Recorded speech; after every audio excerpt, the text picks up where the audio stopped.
And I'd like to introduce you to Anita and John and Doug here.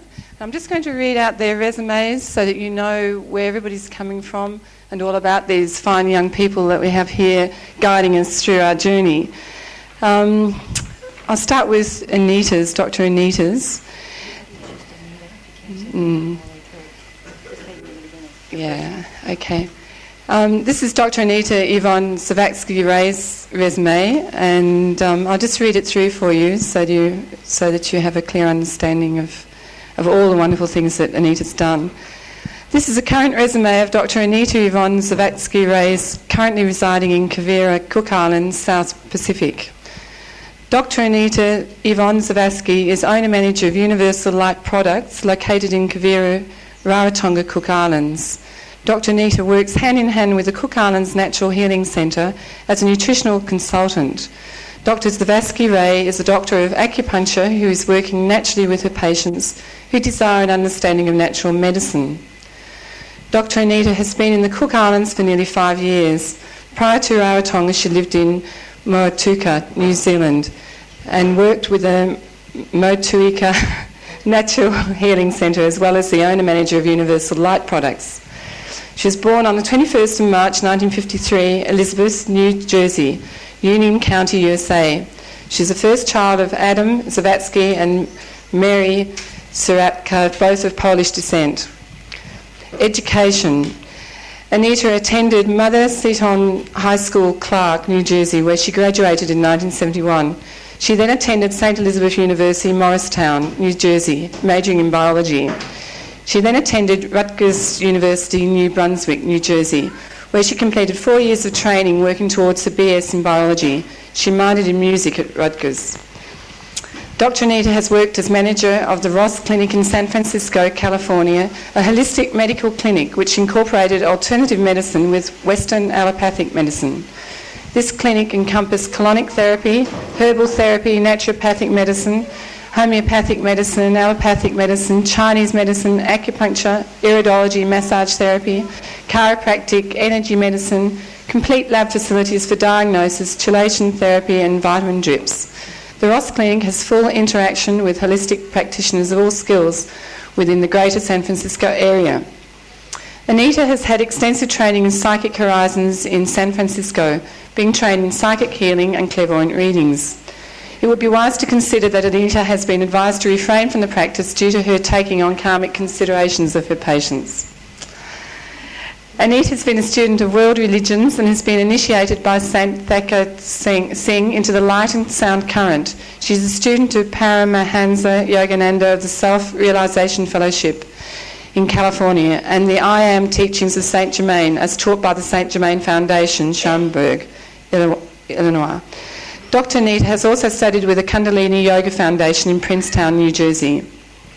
Anita also has trained in ballet, acting and modelling and has played in numerous acting roles, including South Pacific.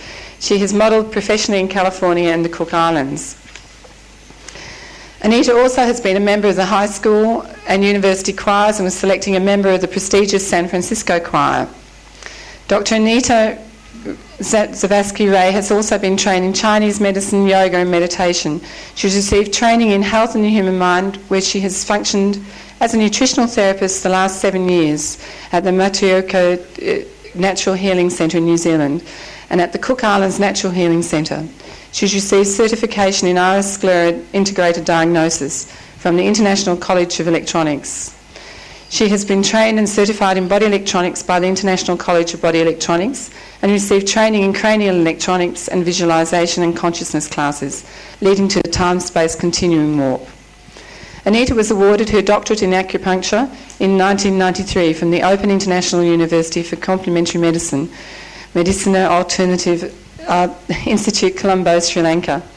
Dr. Anita also has been given special recognition for her efforts in natural medicine and has been honoured with the award of a fellowship to the Indian Foundation for the Development of Integrated Medicine. This foundation is actively establishing medical schools which incorporate, which is terrific, traditional medicine as well as alternative medicine throughout India. Dr. Anita has received an appointment to teach body electronics in the Faculty of Naturopathy in the Australasian Academy of Natural Medicine in Middleton, Adelaide, South Australia. Modular instruction times are yet to be determined. Dr. Anita has also served as a visiting professor teaching nutrition as related to body electronics at the Open International University for Complementary Medicines in the Medicina Alternative Institute for Postgraduate Medical Studies. Sorry about that. Dr. Anita has also been co-instructing in seminars in both New Zealand and Australia in health and the human mind, iridology, sclerology, integrated diagnosis, body electronics and cranial electronics. So, thank you, Anita.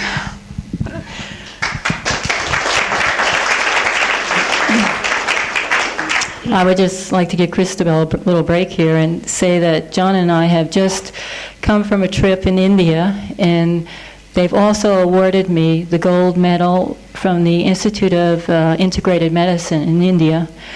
And I was very, very, very surprised because in Sri Lanka they also awarded me the Pax Mundi Award, or the World Peace Award, for my help with John.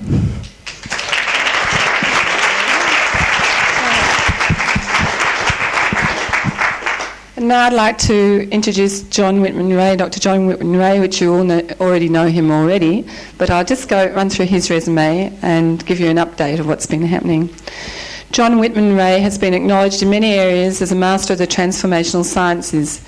He's a true pioneer whose many contributions are on the cutting edge of today's healing modalities, which we all know. John Whitman Ray is the founder of body electronics, which has been considered by many to be the most powerful self-healing technique in the world today. John Whitman Ray has many honours, credentials and degrees. His Bachelor of Arts, BA, is from Willamette University in Salem, Oregon, USA. He majored in mathematics and psychology and certified in secondary education. He taught in the secondary school system for 12 years, wherein he taught mathematics, chemistry and physics. He taught mathematics and education at the University of Utah for 3 years, during which time he was a recipient of the National Science Foundation grant. John Whitman Ray has been an engineer at Lockheed Aircraft Corporation, Burbank, California. He served in the Electronics and Armament Division of the F-104 fighter aircraft. He left Lockheed in good standing, but privately vowed to never again support any program designed for killing his fellow human beings. To this present day, John Whitman Ray is an anti-nuclear activist and environmentalist. Dr. John Whitman Ray has been a varsity athlete in high school and university in basketball and track. He later coached in the secondary school system, and at that time in the 1950s he developed revolutionary techniques for the correction of sports injuries, which has developed over the years into what we now know as body electronics, the science of bodily regeneration. These techniques far exceed the effectiveness of any other known technique used traditionally today. John Whitman Ray attended Western States College of Chiropractic in Portland, Oregon, National College of Naturopathic Medicine in Kansas City, National College of Homeopathic Medicine and Surgery in Mexico City, Mexico, where he obtained his constancia in surgery and finally obtained his doctorate in naturopathic medicine from the Arizona College of Naturopathic Medicine, Mesa, Arizona, USA. Dr. John Whitman Ray received his doctorate in nutritional medicine from John F. Kennedy College, Doctor of Science from Lafayette University, Doctor of Philosophy from Wellington University, Doctor of Medicine from the Open International University for Complementary Medicines in Sri Lanka, Doctorate in Acupuncture from the Open International University. Among his many honours and awards is the Pax Mundi Award, better known as the World Peace Award from the Académie Diplomatique de la Paix. This is a fellowship award for professional excellence issued under the patronage and the authority of Dag Hammarskjöld Awards Committee. Dr. John Whitman Ray received his prestigious award at the World Congress of Medicina Alternative in Colombo, Sri Lanka in 1993. Each year this award is given to 2 clinicians or scientists whose contributions to an academic discipline has fostered international freedom, justice and peace. He has also been awarded a fellowship to the Indian Foundation for the Development of Integrated Medicine. Dr. John Whitman Ray has received the Golden Eagle Feather Award, which is given for his service to mankind. This is the highest award that can be given to a North American Indian and is rarely ever given to a white man. Dr. John Whitman Ray has since been initiated as a member of the Seneca Indian Nation as a member of the Wolf Clan. Dr. John Whitman Ray also is the founder of Health and the Human Mind Seminars, founder of Iridology, Sclerology, Integrated Diagnosis, founder of Body Electronics, the Science of Bodily Regeneration, founder of Cranial Electronics, and founder of Visualization and Consciousness Seminars, which leads to the greatest breakthrough in our time in mind-body relationships, the time-space continuum warp. Dr. John Whitman Ray has taught seminars in over 150 major cities in North America, Europe, Hawaii, New Zealand, Australia, Sri Lanka and India. He is currently the director of the Cook Islands Natural Healing Centre in Rarotonga, Cook Islands. Dr. Ray is also currently serving as Vice President of the World Association of Integrated Medicine. Thank you, John. That's wonderful. Anything to that? You want to add to that? Anything to that? Oh.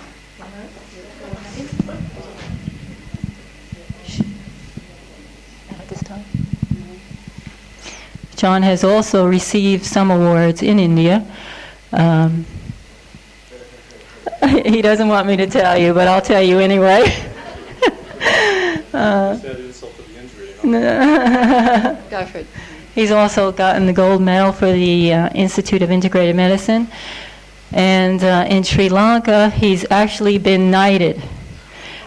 So now we have Sir John.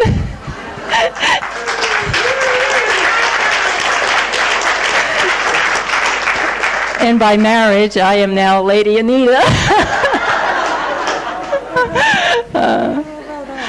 Isn't that well done? The proof is in the pudding. It doesn't matter how many honors you have or how many degrees you have. It's what you can do with it. And this is, I look at all these degrees and all this nonsense, and frankly, it's a bunch of honors of man, but I'm concerned more about honors of God rather than the honors of man and what we can do to bring people back to a oneness with God. That's far more important than any knighthood. It's far more important than any degree. It's far more important than any gold medals.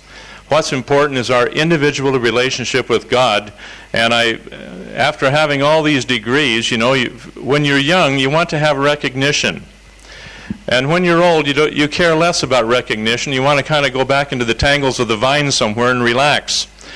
But the thing is, in this situation here, this has made me think a lot and made me realize the most important thing that we can develop is our oneness with our God, from whatever religious aspect we're looking from. I'm grateful for all these other things. I don't put them down, but they're the honors of man, and I realize that. But that's just how I feel about the whole matter. Thank you, John. And now I'll introduce you to Dr. Douglas Morrison, that you've probably already met also, and just run through his resume too. Dr. Douglas Morrison, ND, PhD, MD, MA, is a native of Massachusetts in the USA, where he was a high school valedictorian and National Merit Scholar prior to attending Harvard University. While at Harvard, he was selected as both a John Harvard Scholar as well as a Harvard College Scholar. Shortly after graduation from Harvard with a BA in Applied Mathematics, chronic health problems turned him to the study of body electronics in 1985. Over the next 4 years, he took over 2,500 hours of classroom study with Dr. John Whitman Ray, the founder of Body Electronics, chiefly while living in Maui, Hawaii, at the Woodrose community, founded by Dr. Ray. In 1988 through to 1989, Dr. Morrison became the first individual to be fully certified by Dr. Ray to teach the Body Electronics Instructor Seminar series. Dr. Morrison has also experienced the time-space continuum warp while in attendance at Dr. Ray's Advanced Visualization and Consciousness Seminar in 1989. He was taught the Ray program of body electronics extensively since 1988 in the United States, Australia, New Zealand, Europe and Africa. Dr. Douglas Morrison received his ND or Doctor of Naturopathy from LaSalle University. He has also been awarded a PhD in Nutritional Counselling and a PhD in Naturopathy from LaSalle University. Dr. Morrison is also a Professor of Naturopathy at LaSalle University. He has also been awarded the Doctorate of Medicine, Medicina Alternativa, or MD-MA, from the Open International University of Complementary Medicine in Sri Lanka. Dr. Morrison is a board-certified diplomat in naturopathy from the American Board of Nutritional and Naturopathic Certification. He is also a certified Iris Sclera integrated diagnostician from the International College of Body Electronics. In addition to teaching seminars in body electronics worldwide, Dr. Douglas Morrison is the author of the book Body Electronics Fundamentals, a comprehensive introduction to the field. He has also hosted his own weekly radio show, Food for Thought. Dr. Morrison is also the director of the Institute for Body Electronics in Scotland, Pennsylvania, USA. Thank you, Doug.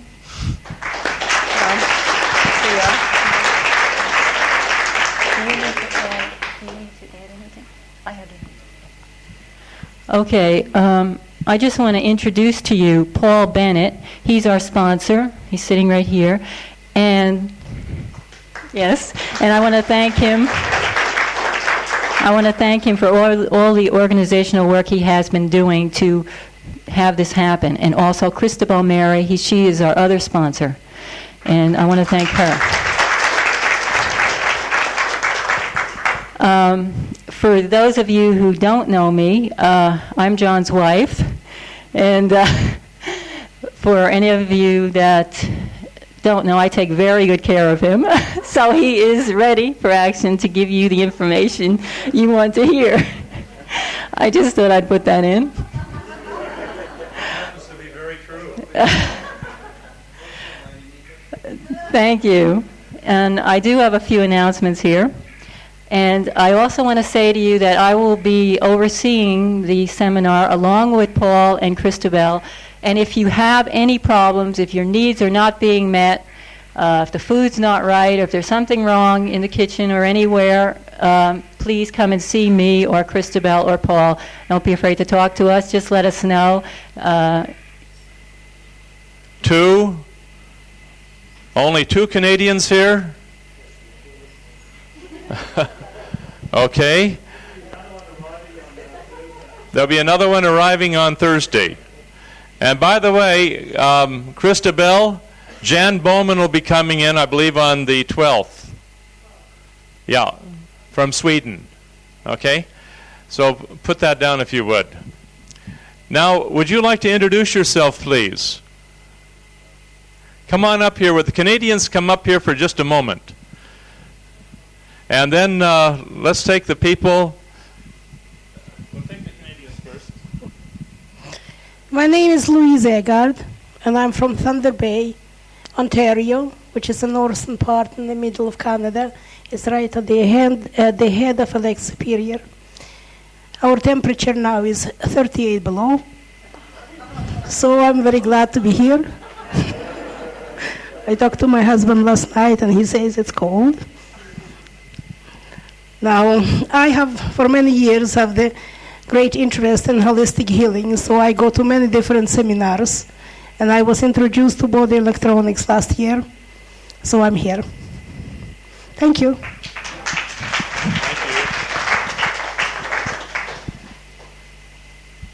Hi, I'm Ken Walter. I'm from Calgary, Alberta, Canada. I left 3 feet of snow, and I'm a skier, and I had tears in my eyes that I had to come here.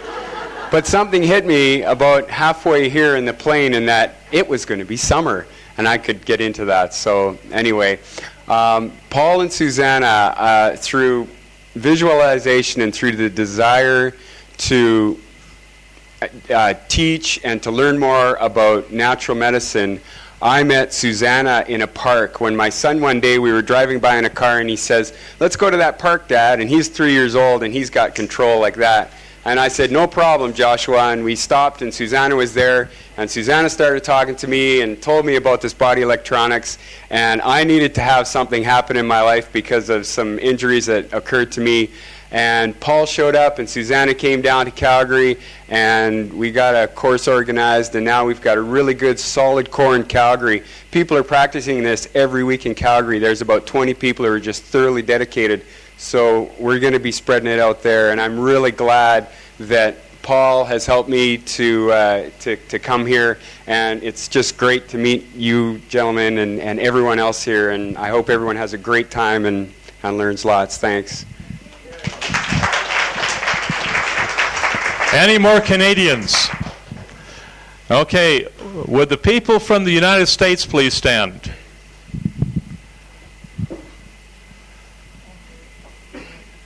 Pardon?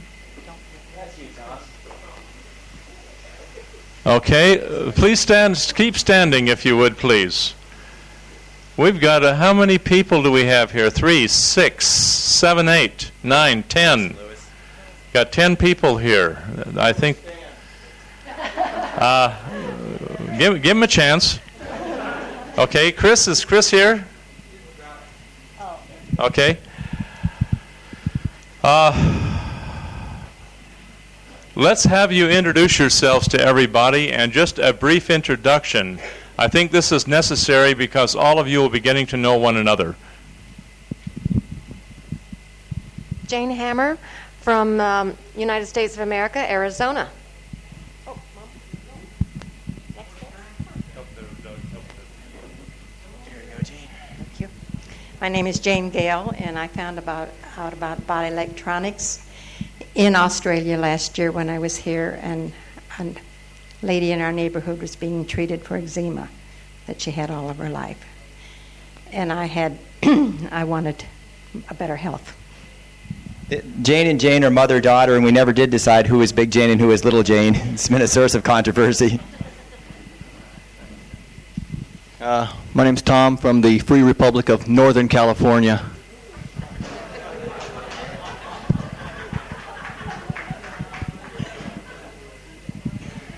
My name is Jim Geither from Madison, Wisconsin. I've been doing Jim Geither from Madison, Wisconsin. I've been doing point holding for a few years now. And in case I want to borrow something from you all, please have a little sense of humor. I'll tell you my story. Just 45 minutes before my plane, I got my visa Friday morning. On Friday afternoon, I spent 45 minutes packing, and then I jumped on a plane, and I'm not even unpacked yet. So I hope I have everything here, including all my minerals and supplements, too. Thanks.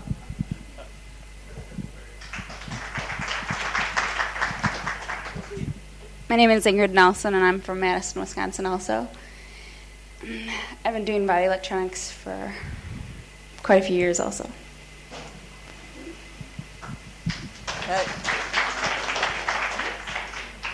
I'm Donna Hesse. I'm from Detroit, Michigan. And I've been around body electronics for about 15 years, and I got tired of waiting for John to come back to the States, so here I am.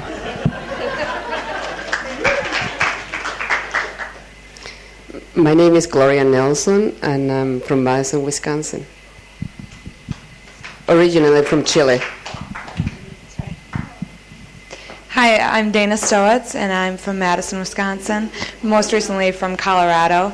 And I'm a registered nurse, very excited to be here and to be with all of you and to learn as much as I can. Thank you.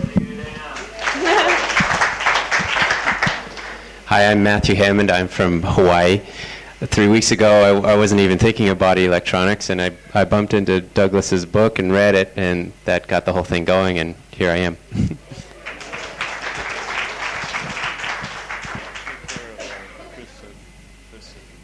We've got Chris Lamont back there. Raise your hand there, Chris. And Louis Frick, and they're both from California. They've been doing the program for Southern California, and they've been doing the program for quite a few years. This is Louis's third set of instructor seminars in a year and a half, and they've also hosted me out in their home in San Diego for a seminar. Dr. Louis Frick.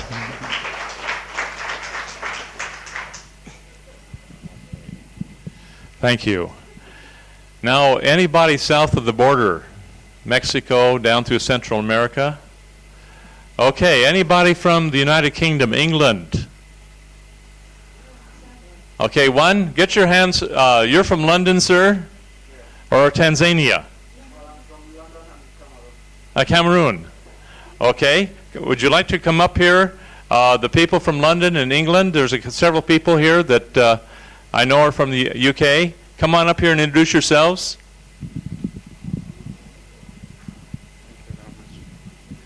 I am Sama Nukajam. I live in London now, but I was born and bred, and I'm a Cameroonian as well as a British. I'd like to thank my sister, Esther Gwanmesia, who actually introduced me to body electronics, and thank my teachers, Peter Aziz and Doc Morrison, who've actually supported me. And of course, the first contact I made was with Dr. John Ray, who wrote me a kind letter I still have till today. I'd like to thank you very much. Thank you.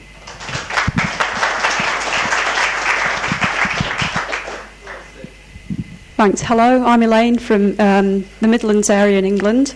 I'm here because Alistair told me about this course. We've been doing courses in England throughout this summer, so I've only just learnt about body electronics, and I'm just really inspired and glad to be here.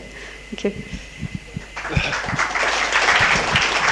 My name's Alistair, and I think body electronics is the best form of healing in the world, and that's why I've been doing it for about 3 years, and I'm glad to be here. Who taught you, Alistair? Peter Aziz. Peter pops up every so often. That's wonderful. Very good. Okay, let's take the mainland of Europe. Belgium has some representatives here, I believe.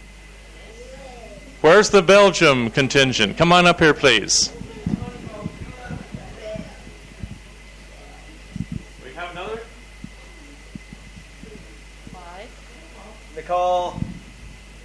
Nicole. Maybe she's thinking she's Australian already.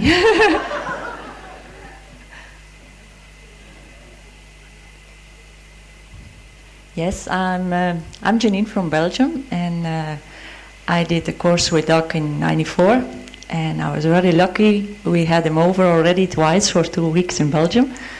And so we couldn't, I couldn't resist to stay away now from John and Anita and Doc. It's like, what we're going to get now is even like more. And we invited also John and Doc and Anita to come over to Belgium and Europe. So we see when that's going to happen, So, but... Let's start with Janine here for a few moments as a teacher for us. I'd like her to give you a little idea on what she has been doing with a friend of ours from Sri Lanka that we met in our last trip to Sri Lanka, and tell the little story. Now, go for it. So I get a phone call from Munich from a lady who had a baby of 4 months old who had cataract, and so couldn't see anything. So her mother and the doctors were pressing her for an operation latest in January, because otherwise it could be difficult for the baby to see, because there was no information going to the brain. And they called John, but John was not able at the moment to help, and they came with me. I called Doc up, and he gave me the information. So I flew over. I spent 2 days there. I gave the baby 2 treatments. But what happened was, I just checked the eyes before the first session, and after the first session, we held the STO points, and we held the pancreas points. What are the reflex points to the eyes? And afterwards, I shined the light in the eye, and the baby was like freaking out.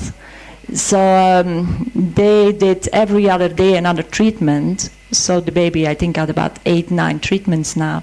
So the day before I came here, she called me again, and the doctor had told her the operation was not necessary immediately. She was like, "What's going on? I don't know what's going on." But something was happening, and the baby, they checked it out with a Mora machine and with different kinds of machines or treatments. So the baby starts seeing. There is information going to the brain, and that in a period of 2 weeks' time.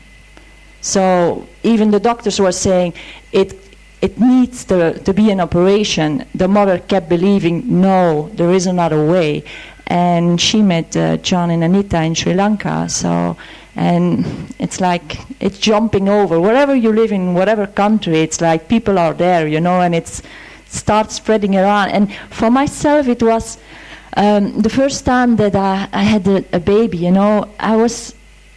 I just was praying and saying, okay, let me do the right thing, because it was a bit scary having that little baby there and just holding it still, because it was screaming and it wanted to just move. But it was, for myself also, I was very thankful that I could help, and the mother was like really so grateful and so thankful. So yes, even when doctors or people saying it's impossible, I think nothing is impossible. We just need to do it and go for it. So, thank you.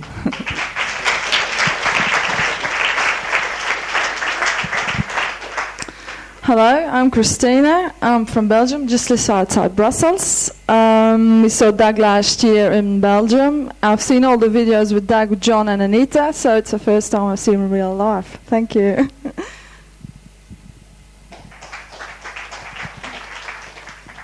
I'm Brigitte from Tongerlo in Belgium, and Janine introduced me to body electronics, and there were lots of changes in 1.5 year time, and I'm grateful to be here.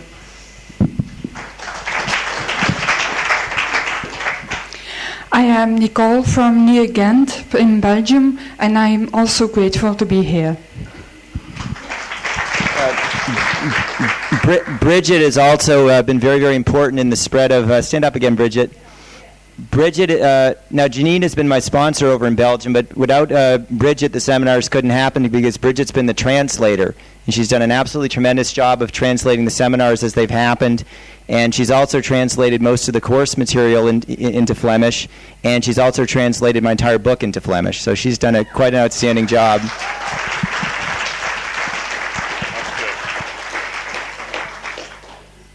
How about from the Netherlands? Anybody here from the Netherlands? Oh, yeah?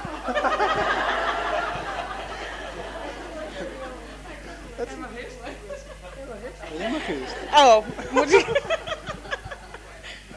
well, this is a nice surprise. I'm Esther Henson Gwanmesia. Originally, I come from Cameroon.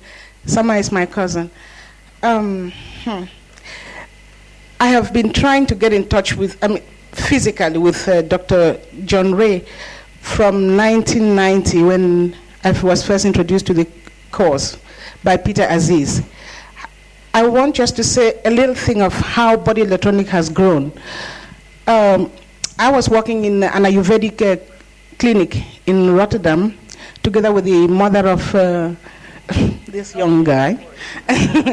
Then I wasn't satisfied with what was going on. I had in the back of my mind that people can be healed. I've been at home, I've seen things happening, but I wondered why people just couldn't get well. Then I saw an advertisement, Ultimate Healing by Peter Aziz. I didn't know what it was all about. I went there. And he told us that 3 months we were going to be on fresh and raw. And I had a good laugh. I said, that is an impossibility. You can't live on fresh and raw. At the time, I was drinking a lot of beer and eating all the nice things. And it was impossible to be on fresh and raw. And a friend of mine called up and said, yes, it is true. I said, no way, that's not possible. Well, as it turned out, we went into the fresh and raw, and things started happening. When I got back to Holland, it was like, how do I get this on? At the time, Sama would come and, Mama, this is happening and that is happening. I was like, fled out, but there was one thing I knew this was not all. I knew there was more to it, because what I got was like a taste. Then I got from the United States, from the Enzyme International, an information which I did not know, that there was a 5-week seminar. Then it was to be given by Douglas. I said, that's not good enough. That's not John Ray. Then I read it, I kept reading it, and I kept reading it. And I said, well, if John Ray is not around, well, why not? So then I wrote to him, trying to impress him that I've been with Peter Aziz, and that I said, come over. And if I know now, I mean, it was terrible. It was incredible. It was horrible. And Doug didn't give us a break. I mean, you know what it means, you know. It was on and on and on, and I said, well, if he goes on this way, what about John Ray? Yes, I know, just hold on. Then what happened, when I came back, I was scared to do anything, to start up. I didn't know how to begin. It was scary to be able to introduce people, but I knew I had to. Then Janine came in. She had heard about me somewhere in America, and she said, let's go ahead. So it started, and it went on, and the result today is what you will see with the number of people that have come around. And I want to thank Dr. Ray very much. He communicated with me, telling me to go ahead, daring to do. And Doc came over to Tanzania within a very short period to be able to carry on with this work. It brings tears to my eyes to see what has happened, and I'm very grateful to be here. Thank you.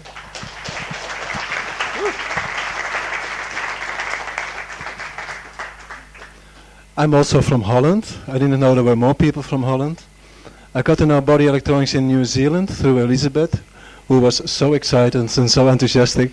So I decided to do the seminar in New Zealand in December. And from there, I went to Australia, and I'm very grateful I'm here now.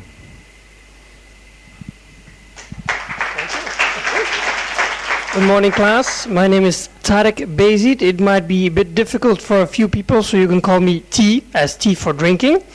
I've been in Chambersburg just recently, here in, I think it was September 95, something like that, and I said, well, I had the choice of coming here or either Australia, and I discussed it with Doc, and Doc just said, well, think big. Well, obviously, I thought big, I'm here.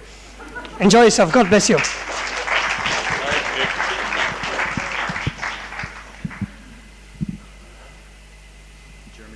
Germany.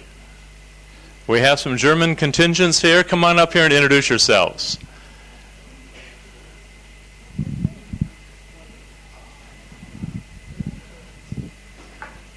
I thought I was the only one.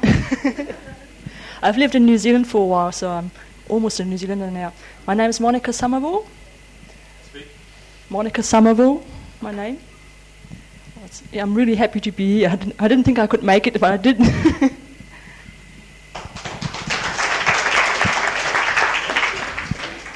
My name's Vivian. Actually, I was born in England. I'm actually English, but I've lived in Germany for the last 28 years. We did a course with Doug in Belgium through Janine, and it's really fantastic to be here. Well, Wolf should tell that story. No, because it's he'll tell that story. Okay. Well, anyway. Right, I'm Wolf, and in fact it's a very short story, not a short story, a short story.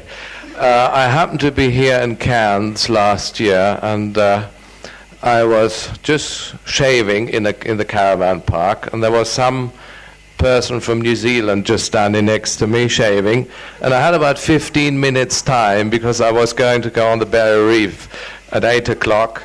And I really don't know how it happened. Anyway, we started talking about it, and the chap said, well, which is your caravan number? Because I've got to go as well. And they said, it's number 15 or something like this. And the next thing was, in the evening, there was a brochure and some address or something under the caravan, under the door. And the next thing was, we had already booked a flight to the Cook Islands, and we didn't even know, it was just by chance we'd booked it. And we happened to arrive in the Cook Islands and started to talk to Mandy in the library. That's right. So it just went on, and we found it so interesting. And Viv, being a sort of a dietitian, we just thought that's a very interesting thing to do. And here we are. We're very happy and glad that we even met Janine, where we took with Doug 2 weekend courses. Anyway, now we're here.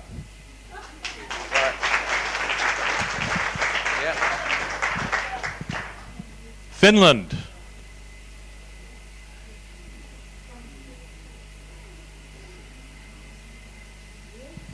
Now we do have people from Norway. We have a gentleman from Sweden who will be here in a couple of weeks, and he's got 4 large groups in Sweden going full-time in body electronics. Hello, I'm Annikki from Finland. I happened to meet Esther in Tanzania, where I have lived for 20 years of my life. I've been doing body electronics now for 1 year. I did a course with Doug in Belgium in July, and I'm very thrilled to be here.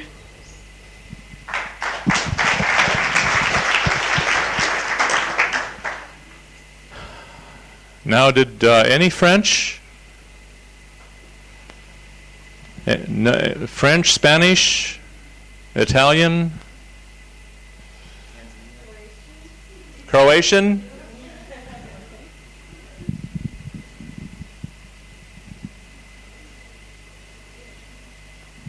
We have several people in Yugoslavia trained in body electronics, and they're right in the middle of the fray.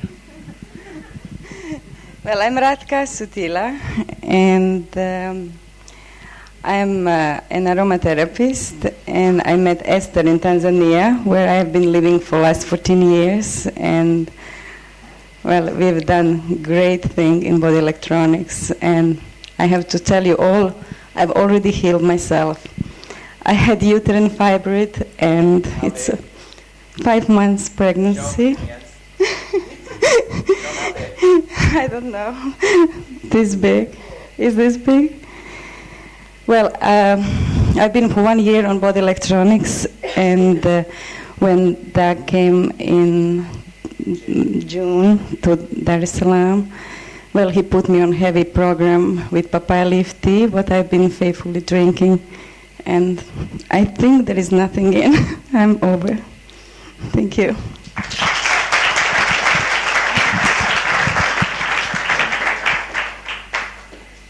Any other Europeans that we've overlooked?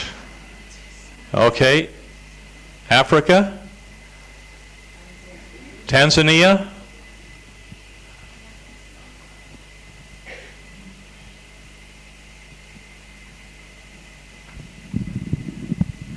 Hello, I'm Tessa Zanaki from Dar es Salaam, Tanzania, and I met Esther about a year ago. She said, I'll just introduce you to a program. She didn't really let us know what it was about, but she just seemed to grab us into her group, and the group got bigger to about 20 people, but I'm glad I'm here. And then Doug came over in June, introduced us to all the local fruits and vegetables we should be utilizing in our program. And we were using coconut dust, and we were burning very well. So I'm glad I'm here, and thank you very much for organizing this. Anyone else from Africa? Okay, how about Asia? Anybody from India? Or down through that area? Okay. How about New Zealand? Would all the people from New Zealand please stand? Y'all come up here now.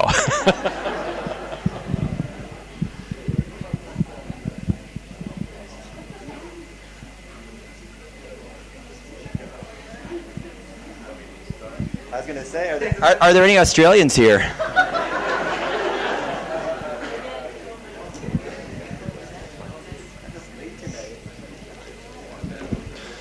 Hi, my name's Dave Lewis. I'm from Hamilton, New Zealand. I first heard about body electronics a bit over 2 years ago, and then in November, just over a year ago, John came over and I attended my first course, and I got on the program straight away from that. Thanks. Thanks, Dave. My name is Graham Bennett. I'm from Auckland in New Zealand, and I've been involved with body electronics for about a year.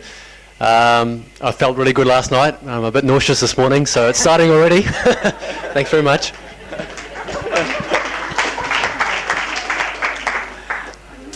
Good morning, everybody. It's really great to see everybody here.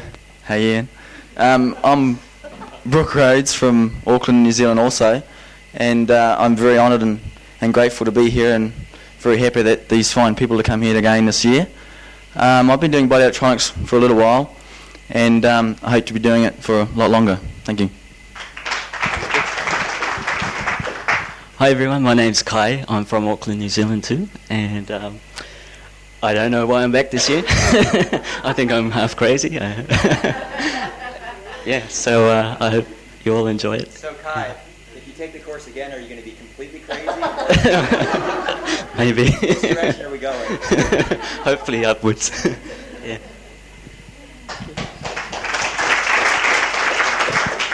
Hi, my name is Elizabeth, and this is my 4th seminar that I've attended. About a year ago, I didn't know what the positive mind meant, and I said, well, I was working in a crystal shop, and I said, I'm just going to put it to the test, and I said, today I'm going to meet the most important person I ever need to meet at this time, and within about 5 minutes, Dr. Ray and Anita came in. I just want to say I had seen this little tiny incense burner. No, it was an essential oil burner, yes. And I said to John, could I just go in there and get this little burner? And that's how we met Elizabeth there. It was one of those that it's not, may I go in there? It says, I'm going in there, yes or yes. And the thing is, and Anita was absolutely insistent that we go in there. And oftentimes when we get a feeling, a strong feeling, if you go by it, some beautiful things happen. I've got actually lots of things to say, but I'll pass it on. Hi, I'm Anton, Blenheim, New Zealand. Hello, I'm Nolene from Auckland, New Zealand, and I did 2 of John's seminars in late 1994, and the person who introduced me to it was Gary Litton, and I observed his life over a period of 6 months, and it was just incredible. He just changed dramatically. He from 55 years of age looking 35, and plus when I attended your seminars, and I attended one of yours, I just thought, well, can it get any better than this? It's just wonderful. Thank you. Hi, I'm Nikki from Blenheim, New Zealand as well, and one thing Anton neglected to inform everyone is that that's the mainland of New Zealand. Is that right?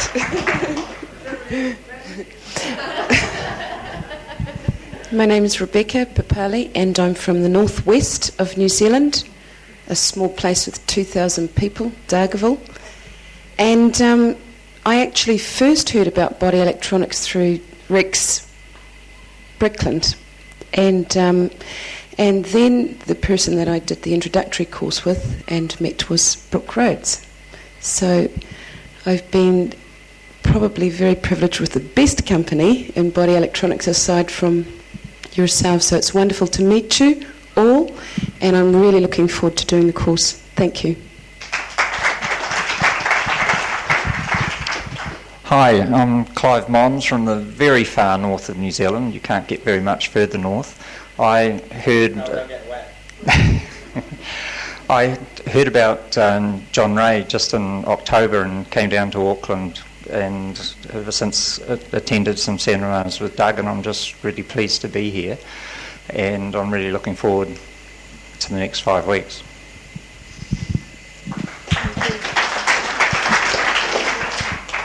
My name's Wendy Hart. I live in Auckland, and I did seminars with Doug, and I'm very happy to be here. Hi, I'm Rex Brickland. I've motivated an awful lot of people, and I've come over here to try and learn to keep ahead of them, because there's all sorts of healing crisis going on in Northland.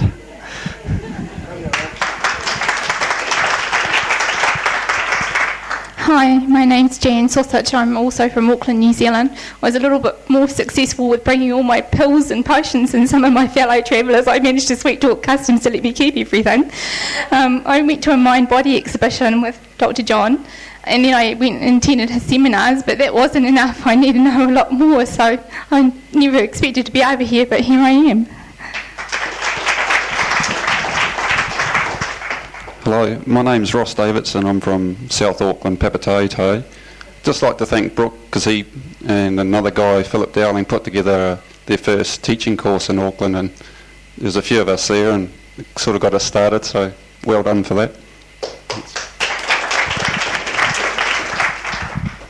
Good morning, I'm Jan, and I heard about body electronics from Christabel, whom I knew when I was living in Townsville, and I've been back to New Zealand and lived since then, and then I found John and Anita at the railway station in Auckland before you did the seminars in '94, and I had some problems that I wanted to deal with, and I've been following the program a little bit on and off, but anyway, I'm now living in downtown Yungaborough, and so it's really handy to Genazzano Centre, so now I'm here taking advantage of the seminar. Thank you.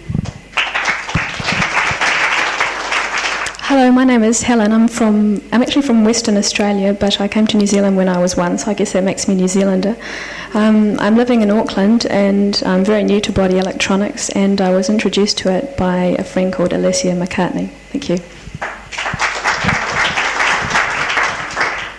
Hi, I'm Alison Odie. I'm from Papamoa in the Bay of Plenty of New Zealand. I'm a naturopath, and I've been working with body electronics since '94. For the last year or so, we've seen some really nice things happening in the clinic. Hello, my name's Anne Braid. I'm also from the Bay of Plenty, Tauranga, and I just think it's wonderful to be here again with everyone. Hi, my name's Ian Wade, and I'm going to push your buttons all for the next 6 weeks. Tell lots of jokes and stuff. I've been involved in body electronics for about 3 years now. I spent a lot of years involved in the study of hurting people, and so I had to balance that up, and so I wanted to find the peak of helping people or healing people. So I discovered body electronics, and now I'm trying to implement that in my life. I try and live by a statement, Zen proverb called, "When the student is ready, the teacher will appear." When the student is ready, the teacher will appear. I try to live being the student, and I believe I'm ready, and I'm very grateful for not only these teachers, but for all of you teachers for appearing for me. Thank you very much.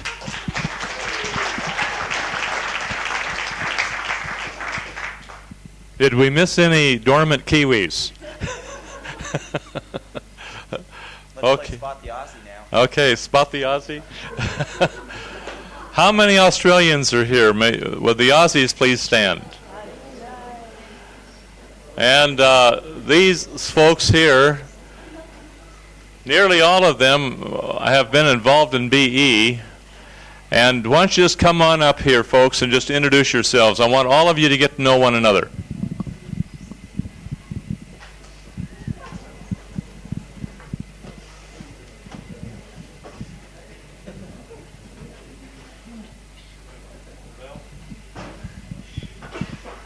I want you just to stop and think a little bit. You've all heard of the City program that the Maharishi has established, and using transcendental meditation, and how he found that the square root of 1% of a population in unity of action and thought can change that entire community. Just the square root of 1% of a population.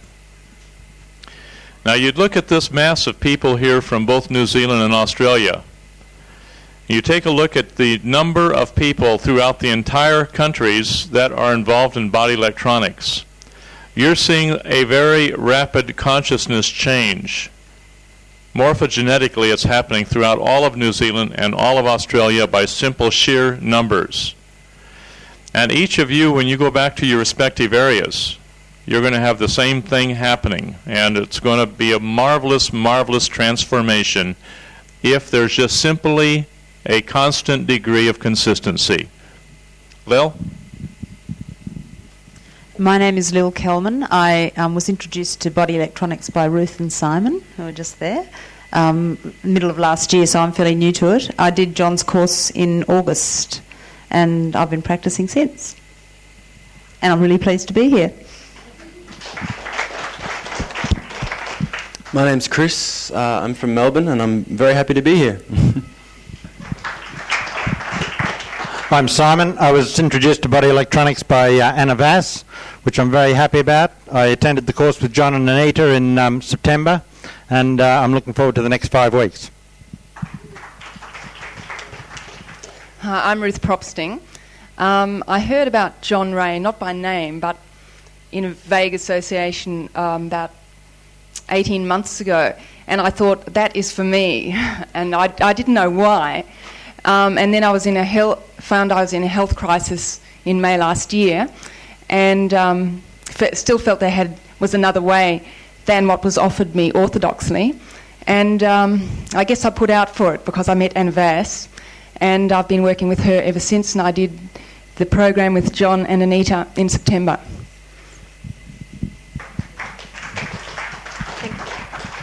Hi, I'm Jenny Wilson, and I'm here because Paul Bennett came home to West Australia on a holiday a couple of years ago. Thank you, Paul, because I really wouldn't be here if you hadn't come.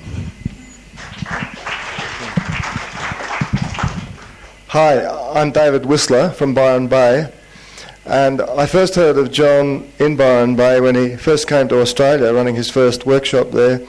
And for about a month before he came, everyone was talking about this doctor who cured cancer, and he came from somewhere off in the Pacific. And I went along with my friend who had some opportunities in her body that needed attending to, and our acupuncturist gave us a tape on John, and I listened to this, and it talked about eye colour change and the most extraordinary things, and I thought, what a lot of nonsense, I'm not going near this guy. Even though the workshop was only held a few kilometres from where I lived. And within the next 12 months, my body started to fall apart, and I started to open, and eventually I went along to John's next workshop, which was at the Hideaway on the Gold Coast about 16 months ago. And since then I've learned how crook I really am. And I've had some changes, and there's a lot of stuff just sitting there waiting for me to really have a lot more faith than what I've got, and to get into it some more. The good news is that my friend was here last year, and although she hadn't been well enough to work for nearly 18 months, she worked in the kitchen here, and she had amazing things happen to her body, and she stayed up in Cairns, and her health's been really great. And so I was here last year, and I figured to stay in body electronics you've either got to be really sick or a masochist, and I think I must be the latter. And I'm here again to learn to be much more effective in passing the word of body electronics, and as John started the workshop by saying, to learn to be one with God. And I feel I'm going to be inspired to that by learning to be friends with all of you. Thank you.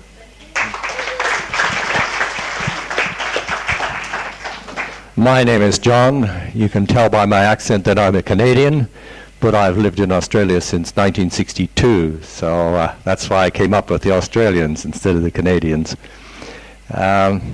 I haven't attended any seminars. I missed the Melbourne one because I was already booked into something else. But a couple of my colleagues in Kinergy told me about body electronics, and Olivia. Hold up your hand, Olivia. Olivia, in her wonderful enthusiasm, told me to go to point holding, so I went to point holding in August. And this seemed the next obvious step, so here I am. I've watched all the tapes of the Melbourne seminars, so I do know something about body electronics. And here I am, ready to go.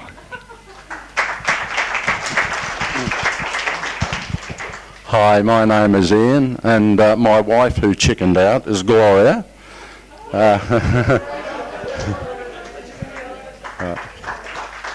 And Gloria and I have done 2 seminars with John and Anna at the, that's not right, Anita, at the Gold Coast. I'm very pleased to be here and very excited. One thing I'd like to say about body electronics is that I feel that there's no ending. The sky's the limit as far as this is concerned. It's great.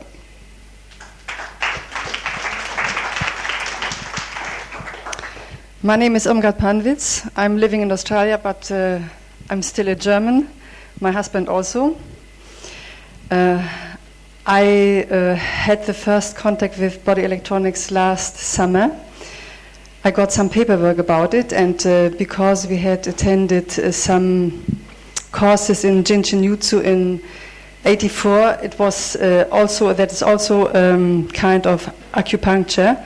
It wasn't that new to me, so I attended an introduction course, and it was just great. I did my first point holding. I had my first healing crisis. I didn't know that it was a healing crisis. And so we started the program, but we interrupted it twice. We are just back from Germany and India, so we had a few breaks. The thing is going on, but I'm not just 100% happy. Not with the system and not with the program. Okay, things might change.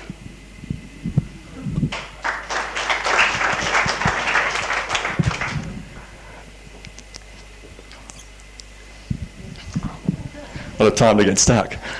I'm John Hutchison. I'm from Adelaide, South Australia. I did the course in Adelaide in March, and I was so inspired that I rang John and asked if I could come over to Rarotonga, and I did. I went over. I was over there for about 5 weeks, and we did some point holding. It's about twice a day for about 3.5, 4 weeks, and I learnt heaps, just experientially and gleaning. I suppose just the way that John works around his place, and Anita too, of course.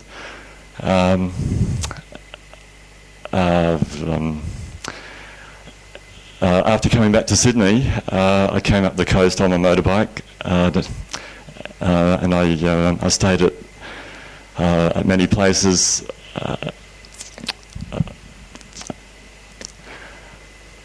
A lot of which were body electronics places, and I plugged into all the point holding,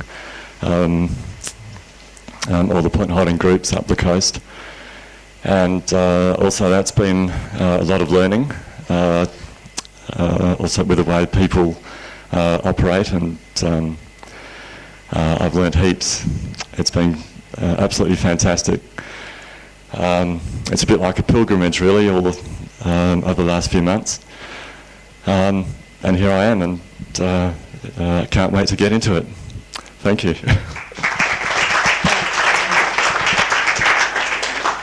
I'm Heather Brickhill. I first heard of body electronics through Kyle from the Hippocrates Health Centre, which is very close to where I live on the Gold Coast. I'm the lady on one of your videos from the Hideaway who had a surgical abdominal scar vanish at the Hideaway. There's more to come. Be our teacher on that now. Tell it like if you feel the electricity there, people say, "What?" Tell them as it is. Well, I was very new to point holding. I'd only had a couple of conversations with Kyle, a very young man. He's not here at the minute. So I attended the seminar at the Hideaway. I was point holding pancreas points on a lady, and I had this incredible burning, which I'd never experienced anything like it. And I could feel the burning come up through my thumbs, up my arms, across my shoulders, down through my trunk, and I really thought my abdominal cavity was going to explode. And there was an enormous gush of the hottest air that it was almost burning, escaped through the vaginal orifice. And actually the insides of my thighs were reddened for some considerable time later. Now I thought, well, if this is point holding, it's really something. I can still feel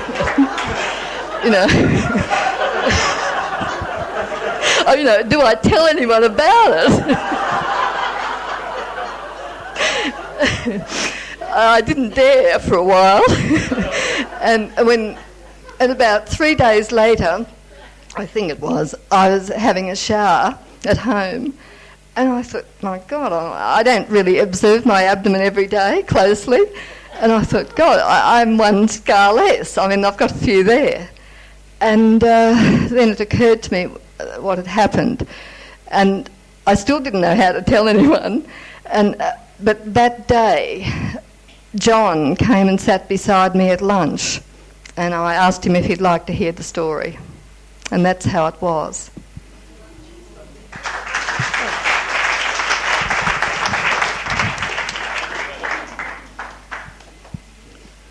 G'day everyone, my name's David Oliver. I come from a place called Mullumbimby near Byron Bay. Early last year, a friend of mine wanted me to go to a seminar with Dr. John and Doug and Anita, and I really only went because I thought it might be interesting, but I really didn't think I was going to get much out of an American I hadn't met. And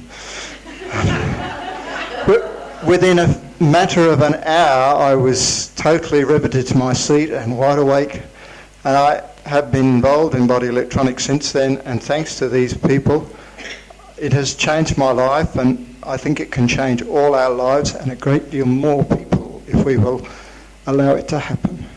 Thank you all for that.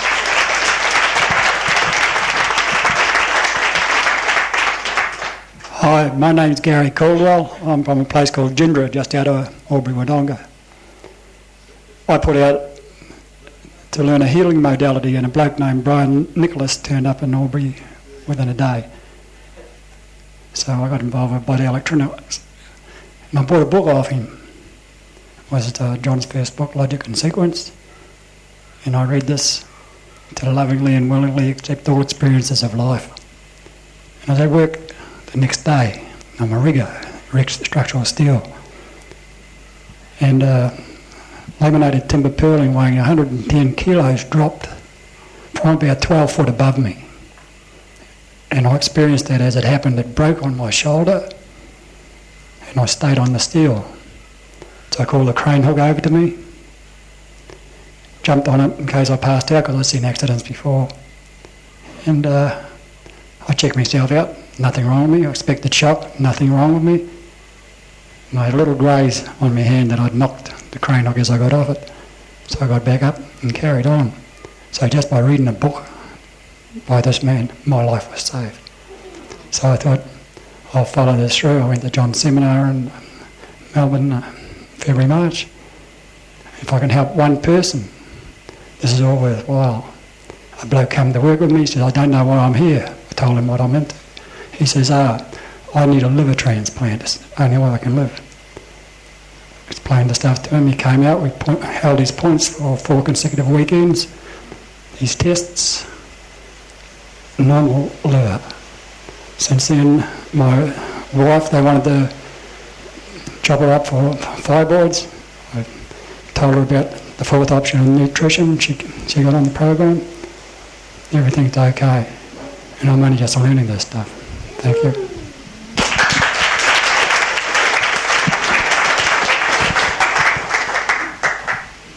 Hi, I'm Simone Hamlin and I'm from Brisbane.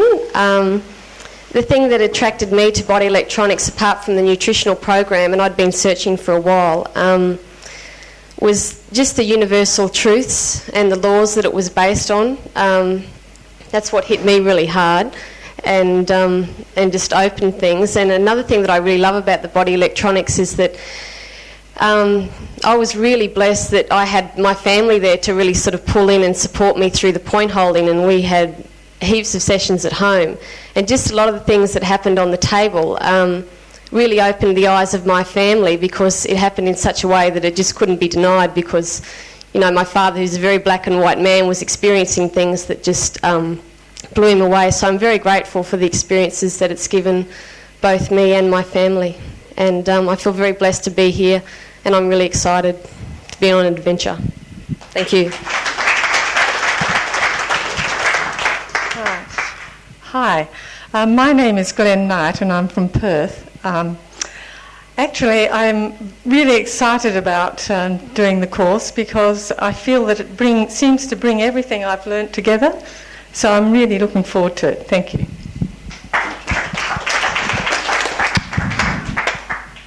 Hello, I'm Peter Brotherton. I'm originally from England. I'm an Australian by choice, free will if you like.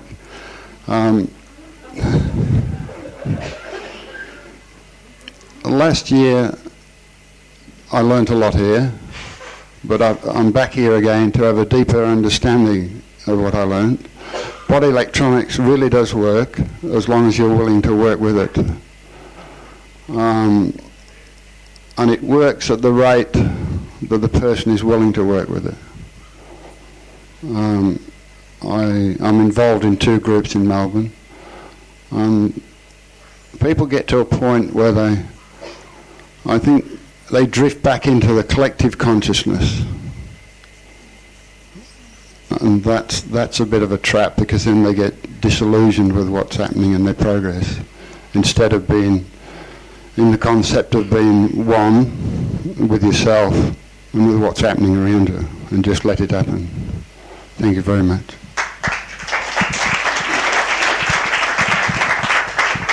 Hello, I'm Anna Vass. I live on the Gold Coast in Queensland. I first met John and Anita in September '94 at the Hideaway. They were conducting a seminar.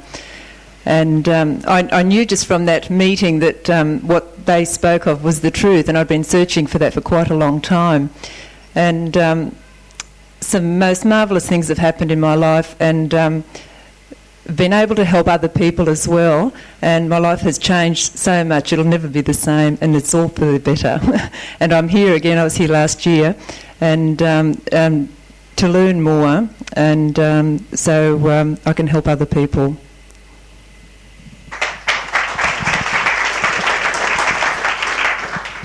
Hello, my name's Alan Piper.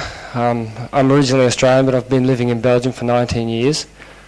I was introduced to body electronics by Peter Brotherton, who's been my teacher of 15 years.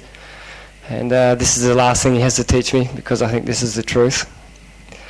I'm very grateful to Janine and to Doug for coming to Belgium and giving me the chance, especially to Janine for forging on when she had her own difficulties and her own healing crisis to go through. And thanks to Doug for persevering with us in Dutch. Thank you.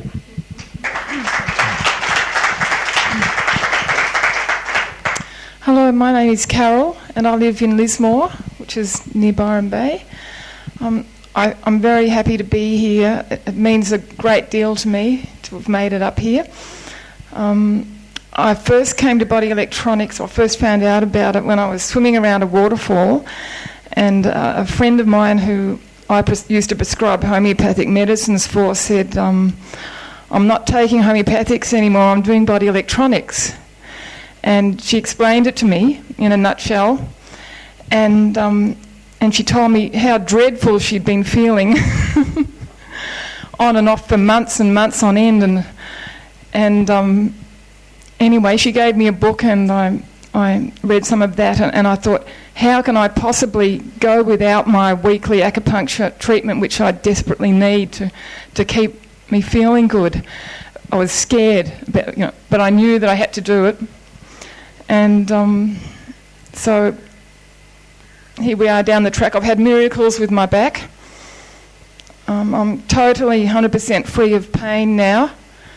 I had chronic pain for quite a few years.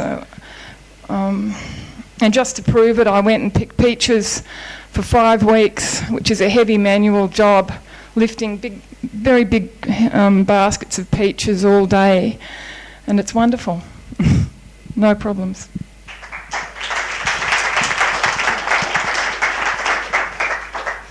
Hi, I'm Magella. I'm from Wodonga, which is on the border of New South Wales, Albury-Wodonga area. Why am I here?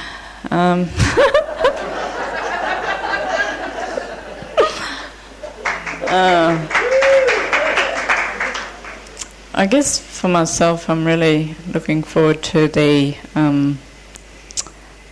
emotionality that's imbalanced for where I'm at, and I struggle with that a bit, so I'm looking for... I've been with bodywork for about 13 years, and I'm looking forward to passing through some emotional blocks that this seems to be bringing up for me. Thank you. Hi, I'm Corey. This is my second time around here, and again, I don't know exactly why I'm here either. Again, I came across body electronics via the splat technique. It means that you run into body electronics like you'd run into a brick wall. I wasn't looking for body electronics. I wasn't ill. And I just happened to be in the right place at the right time. And I hear these people telling me about this wonderful guy who makes legs grow and hair colour change and the eyes change and everything. And I thought, what a load of rot. But then for some reason I had to do this stupid course. So I missed the first weekend because I was working, and the second weekend, the iridology weekend, I attended the first day. By the end of the day, I had to do the instructor's seminar.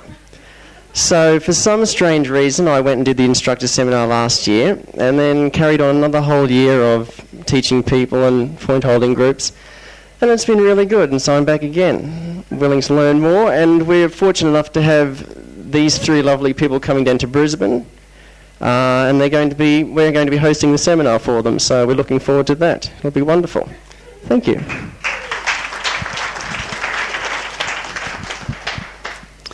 Hello, my name is Linda Barker, and I'm also from Brisbane, and Corey and I run the point holder group that we operate in Brisbane together.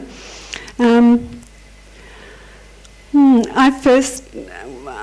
I first came across body electronics, I was actually with Corey, but I was at that stage of my life, I was in the process of tying up a business that I had been in and had absolutely no idea of what I was going to do. I have 5 children, and I'm a sole parent, and so I just was going along for a few months at the end of the shop sale, thinking, well, something's going to turn up, and we just happened to go to the Hideaway, and body electronics turned up, and that's what I've been doing ever since.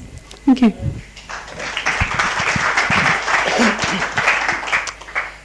My name is Duncan. I'm from Western Australia, just south of Perth, a place called Pinjarra. I'm here thanks to Jenny over there with my wife. And why am I here?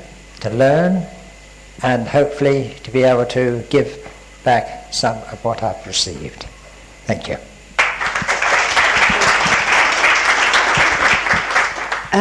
My name is Marie Seymour, originally English, then 18 years in beautiful New Zealand. I love all you Kiwis. And now I'm in Western Australia, and I love Western Australia. I'm delighted to be here, delighted to meet you, and like my husband, I'm hoping to learn something that I can take away and give. Thank you. Hi, I'm Lindsay from Adelaide, and I first heard about body electronics the year before last through the naturopathic college that I'm studying at, that hopefully John will be working with and teaching body electronics at.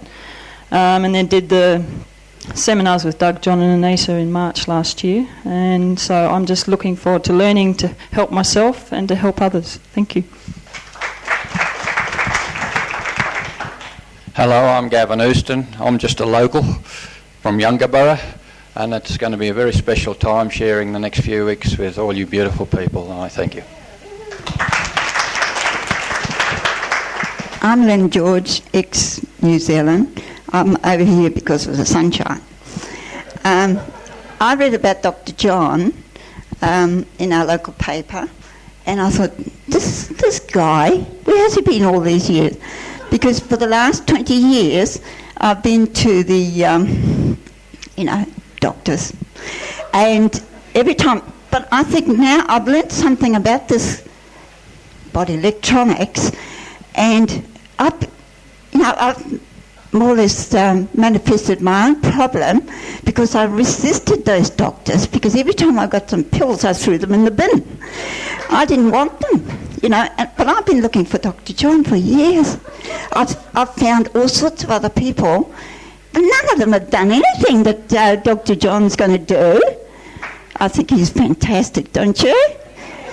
I think so. I think we've been blessed. I'm here because I think my husband is very much grounded. And I think I've been grounded for a long time. But now I'm looking for the other side, the spiritual side. So, Thank you. I want to state one thing. Personalities come and go, but principles remain forever. And I'd like you to consider this very carefully. Don't put your trust in personalities. Put your trust in principles. Principles are eternal in their nature. And personalities oftentimes disappoint you because of their own human frailties. But I thank you.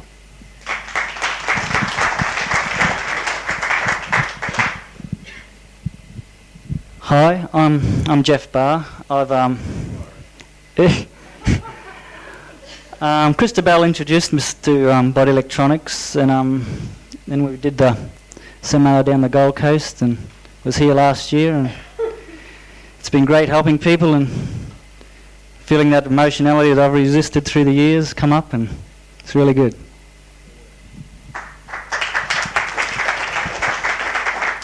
Hi, my name's John Critchley. I'm part of the Townsville Point holding group with Jeff. We were introduced to body electronics through Christabel in late 1993. Did the hideaway course in March 94, and I'm back here to get right into it this time. Thanks, John. Good morning, I'm John Murphy. I'm part of the Townsville group. I was introduced to body electronics by John Critchley. I'm new at it. I've been on the course for 12 months.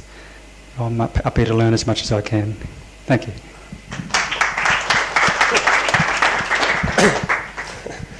Hello, I'm Keith Yark, and I don't know really what to say, except I think we're only just scratching the surface, and I think it's the start of a journey home, and I'm just willing to learn what I can.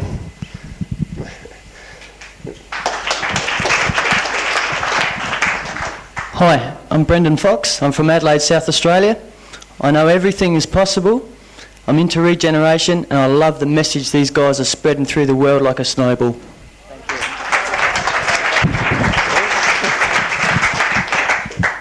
Hello, I'm Neil Malachy from Adelaide, and I got into body electronics last year, and it was rather interesting that actually the year before I was doing a bit of mental gymnastics one night, and I actually came up with the name for a healing modality that was body electronics. And so when I saw it in the paper, I thought, wow, that's amazing. But since I've been holding points, there's some very good things been happening, and well, thank you for the principal personality. You've been very good. Thanks a lot. Hi, I'm Olivia, and I'm a naturopath. I've had my own business for 5.5 years. I first found out about body electronics from a friend of mine in Perth who spent an hour and a half on the phone telling me all about it. I then did the seminar last year, and I was totally exhilarated and decided this was going to be the rest of my life. I was very, very pleased to find something that integrated virtually all of the principles of healing, both physical, spiritual, emotional, all of them, all into the one thing. That's what really excited me more than anything. I've been attending a point holding session once a week. Peter's our supervisor in Melbourne. I'd like to thank my dear friend John for supporting me with all the healing crisis. One of the best days, I'd say, was when I had 6 clients and I had diarrhoea 3 times and vomiting twice. So during and in between each client, I was burning out and vomiting in the basin and all sorts. Nobody knew, of course, but that was a real buzz for me to get through that day. And I'm absolutely rapt to be here, and it's wonderful to be with you all, and I'm looking forward to the next 6 weeks. Thank you.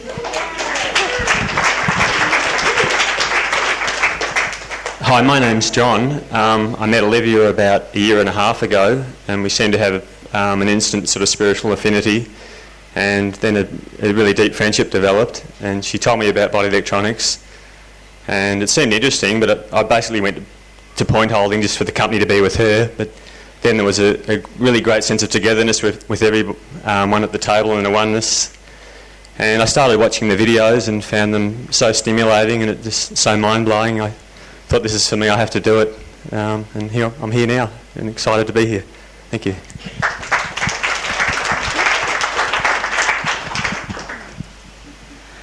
My name is Pamela Murray, and I feel really privileged to be here amongst everybody. I had a lot of resistance to body electronics in the beginning, and I've now learned about body electronics through the video. And thank you to Sakara and Anna and David Whistler, who's been a great inspiration and full of enthusiasm. Thank you.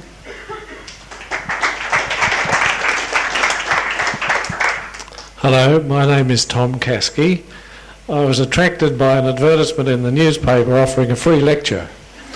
And I found I had a lot of resistance to American salesmanship, so perceived at the time, John, broken down by Sakara's videos, which were of the Melbourne seminar in '95, in which these three people so gracefully shared what their life, energy and knowledge with us.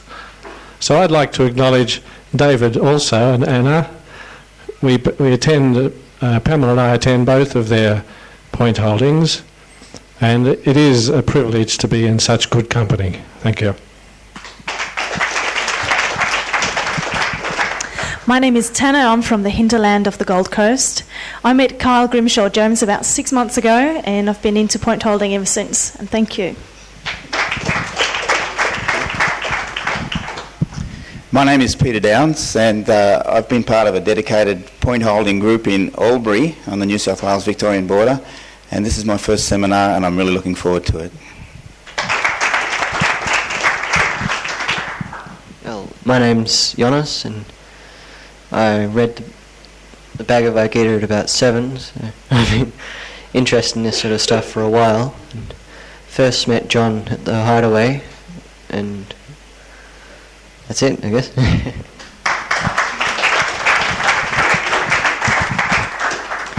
My name's Lynn O'Neill. I'm actually from Western Australia but living on the Gold Coast at the moment.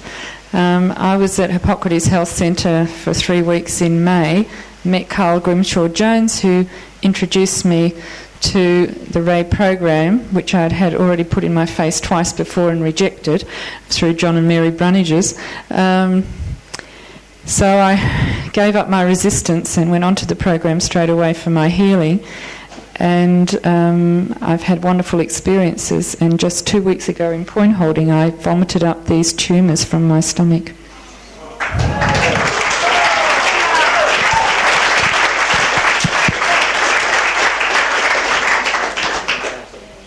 Hi, I'm Julie Wood. I'm from Western Australia, but we moved to the Gold Coast so that we could be doing John's seminars.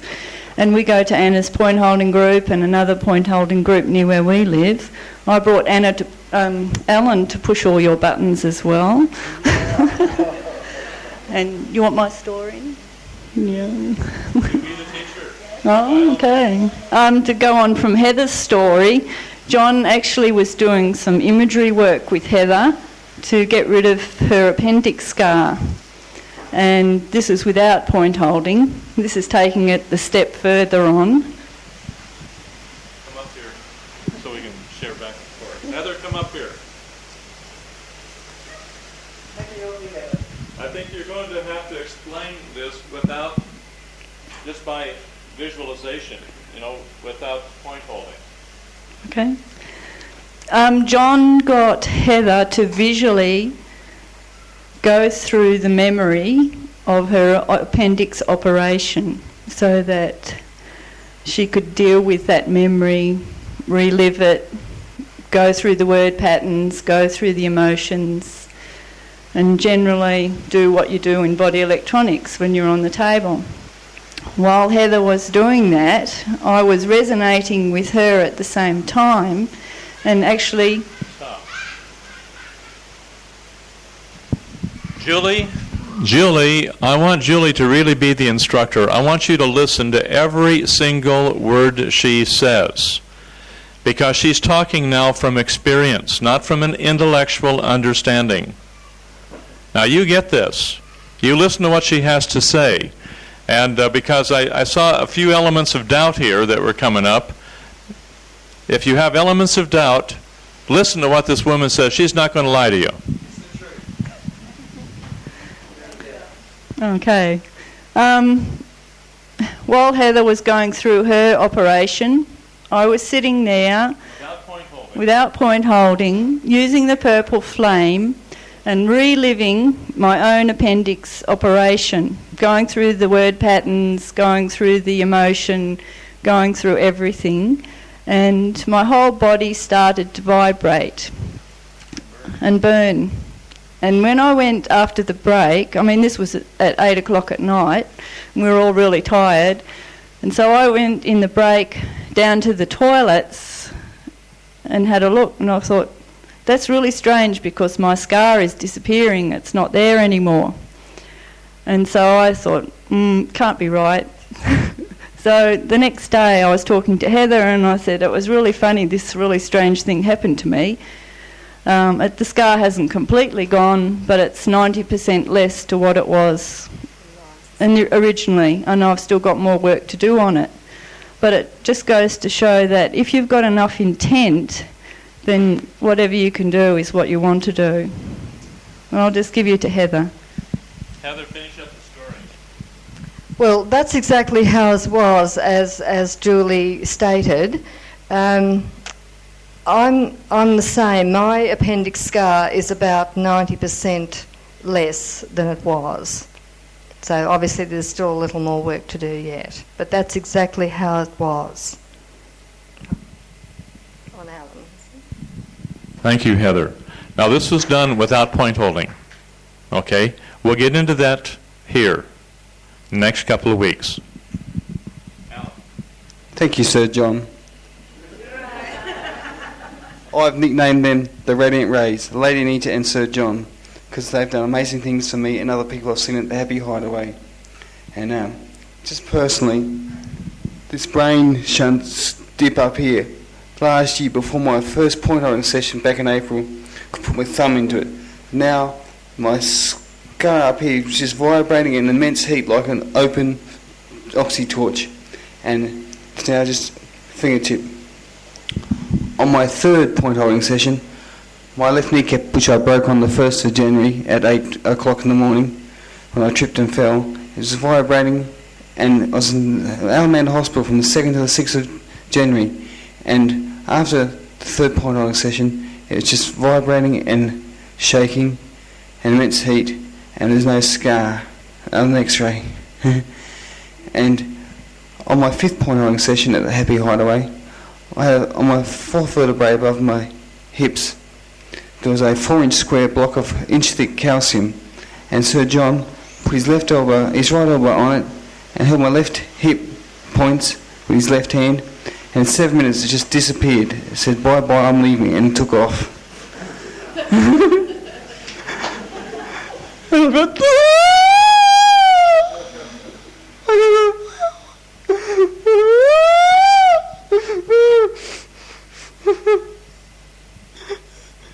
Just the memories of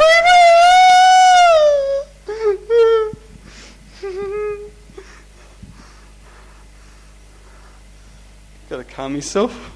Just the memories bring back many happy memories, and I get like this because I love her. I love them both, and I love you all. You're all perfectly beautiful and you're pretty. Thank you very much, the Radiant Rays.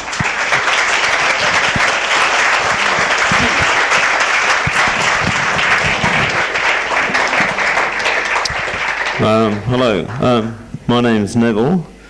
I'm a local. I live about 45 minutes down the road. I got introduced to body electronics through Paul and Susanna about 2 years ago, and I was lucky enough to be here last year. These are great people, and I think you'll have a very interesting time one way or another. Did we forget any Americans? Doug already introduced me, but A while ago when Doug and I met, we decided that we were going to do body electronics, and we were going to teach, and we were going to put it out there, no matter if anybody else was doing it or not. We've seen a lot of people come and go, and we've been discouraged sometimes, but we've held fast to our commitment to body electronics because we believe that this is the most powerful healing method in the universe. I've been so touched as I've listened to all of your stories because I'm seeing a quantum leap in the commitment of people in the world now, and it's such a blessing to us to see other people who are willing to make the same commitment that we have, and I'm grateful to all of you. Thank you. Thank you, Maggie. One of the things that I've been very struck with in the past 12 months since we first came to Australia, the beginning of 1995, is the incredible rate at which everything has been accelerating worldwide with body electronics. And I would say I've been involved in this for about 11 years now, and I've probably seen more things happen in the past 12 months than I saw in the 10 years before that. Everything has been happening at a greatly accelerated pace, and I think what we're all starting to really experience here more and more is a lot of the seeds that John's been planting for decades are really starting to bear fruit now. The seeds that some others have been planting in the last 5 or 10 years are starting to bear fruit, and nowadays the people that get involved in body electronics, they get out there and spread the word, and things bear fruit within moments. It doesn't take decades anymore. It doesn't take years anymore. We're seeing results almost immediately. And if you just listen to what went on in all these introductions here, there were a tremendous amount of people here in this room that have had just absolutely fantastic things happen for them in body electronics, and it's been out there on their own. It hasn't been at seminars. It hasn't been when John's been there or I've been there or Anita's been there. It's been out there on their own using the techniques. And I think that's very, very important for all of you to understand. Is as Peter Brotherton said, body electronics works to the extent to which the people involved are willing to work. I'd like to just mention one other thing here as we get going.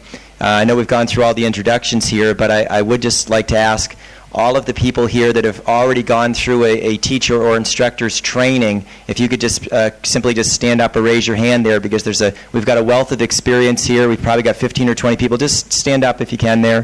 We've got a lot of different people here that have already gone through the teacher training, either here in Australia or over in the United States, and I would encourage all of you folks here to seek these people out, because these are some of our experts here. These are people that have been through the mill and paid the price and all, and I would encourage all of you to get to know these people in particular, because they know what they're talking about.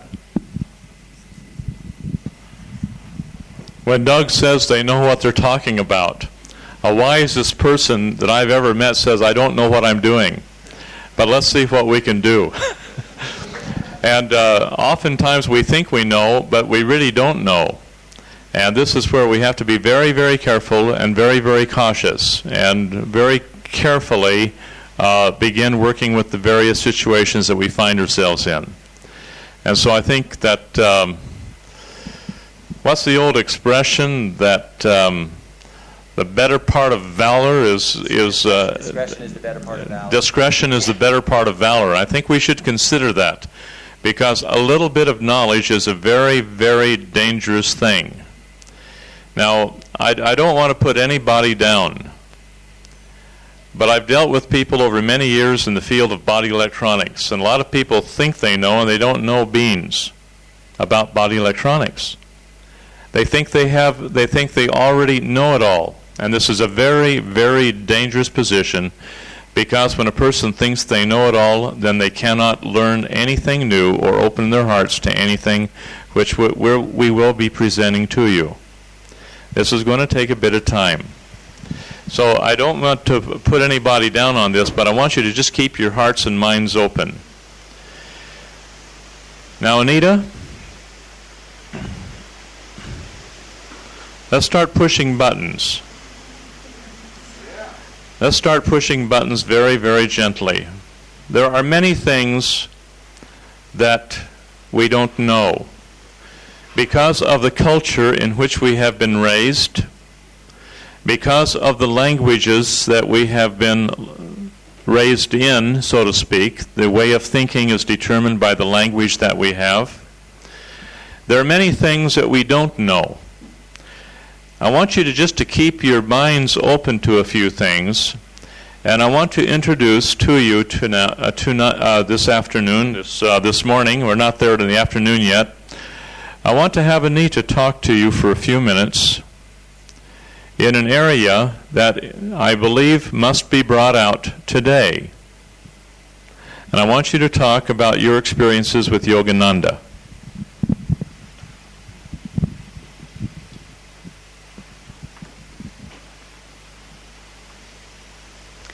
Well, first of all, I'd like to say that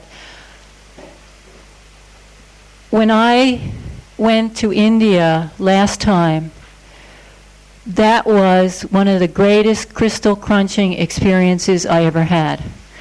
I had a tremendous resistance to everything. The food, the water, the toilets, the people, all the deep brown eyes, everything seemed to me to be a real button pushing thing. Everything around me, it was like every single minute I was having another crystal crunched. And it's been about 2 years now, and we went back to India, and I've been working on my stuff every day, every minute, every hour. And when we went there this time, amazingly, I saw all the work I had done, because all these things that had bothered me in the past, I went there, and there was no crystal anymore. And I realized all the work I had done, which I never could have measured if I hadn't have gone back and seen. I had been working on all these crystals continually, and then when I got there, I saw the results. And I even got to the point where when we were leaving Sri Lanka, I didn't even want to leave. John wanted to go, and I didn't, because I felt such a love for the people, and I just got over all these trivial things which before were such major crystals because of my upbringing, because of my cultural background, because of the way that my mother and father told me things have to be. And it's just really beautiful to get to that point where you could take each individual person, not look at the culture as a group which is stereotyped, but to take each individual person and see the God presence, and to feel that love. And this was a tremendous experience for me. I am deeply connected with Paramahansa Yogananda. And I've never told this story before, I don't think in class. But when I first met John, 3 days afterward, before that I had been praying deeply for some work to serve humanity. And when I first met John, 3 days afterward, I was going into a half sleep, half awakeness, and a ball of white light came toward me. In that ball was Yogananda, sitting in lotus position. And he said to me, "This is the work that you have been praying for." Sorry, okay. I just get such love talking about him that I have to stop a moment. But anyway, I have followed that commitment, and I've been trying to do everything possible to help John and his work in body electronics ever since that I got that message.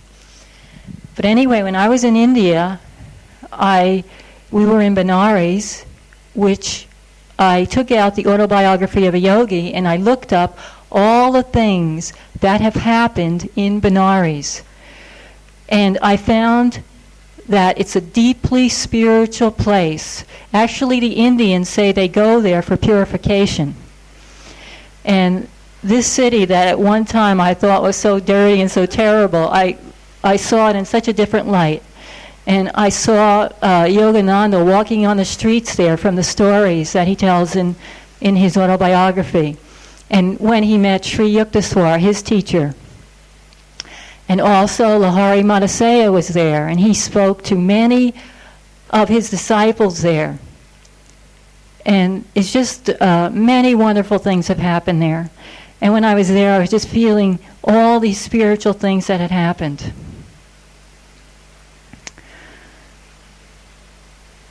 When I was at the Hideaway, I have followed Yogananda and the lineage for a long time, but it never occurred to me that these people were ascended masters. And actually, John, being a Capricorn and being more detail-oriented, one day I gave him one of the books, and he read it, and he said to me, "These are ascended masters." And so I prayed that night that I would read the sections in the book where they talked about being ascended masters. And for 3 nights in a row, I opened the book, and it described the actual scenes where each one of them tell about their ascension. So these people really know what they're talking about. They're into the Kriya Yoga. And if any of you do connect with them, connect with their pictures, connect with their energy, it's a very, very fine connection to God. All of them are ascended. And Babaji still lives in the Himalayas, and he comes and goes at will. He can materialize and dematerialize.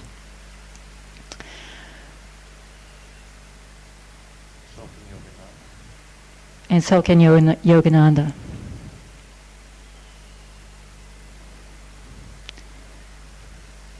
Is there a specific question? Now, bottom line, a lot of people in the Western world are into Jesus Christ and feel that Jesus Christ is, for example, is the only way to go. And yet you have other cultures in other languages, in other tongues, throughout the entire earth, who have people who have come to teach that particular culture, using their dress, using their mannerisms, to uplift that particular culture to become what it is today. You have the history of Krishna. You have the history of Zoroaster. You have the history of Kuan Yin. You have the history of all the great masters of the world, of which Jesus is one of them. Now, it's not putting Jesus down at all. But what we're trying to point the way to is the unity of truth, which comes from all cultures, which comes from all times. And when we begin to learn that, we start throwing off the barriers which keep us from a unity of a human race. And this is what we need to look at.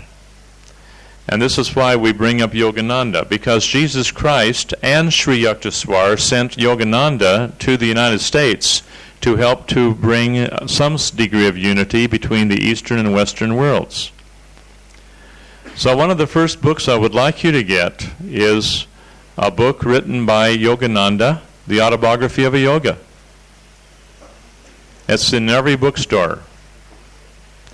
You'll find that absolutely eye-opening to you, and crystal rattling if we have any tendency toward being, shall we say, enclosed in a certain religious philosophy.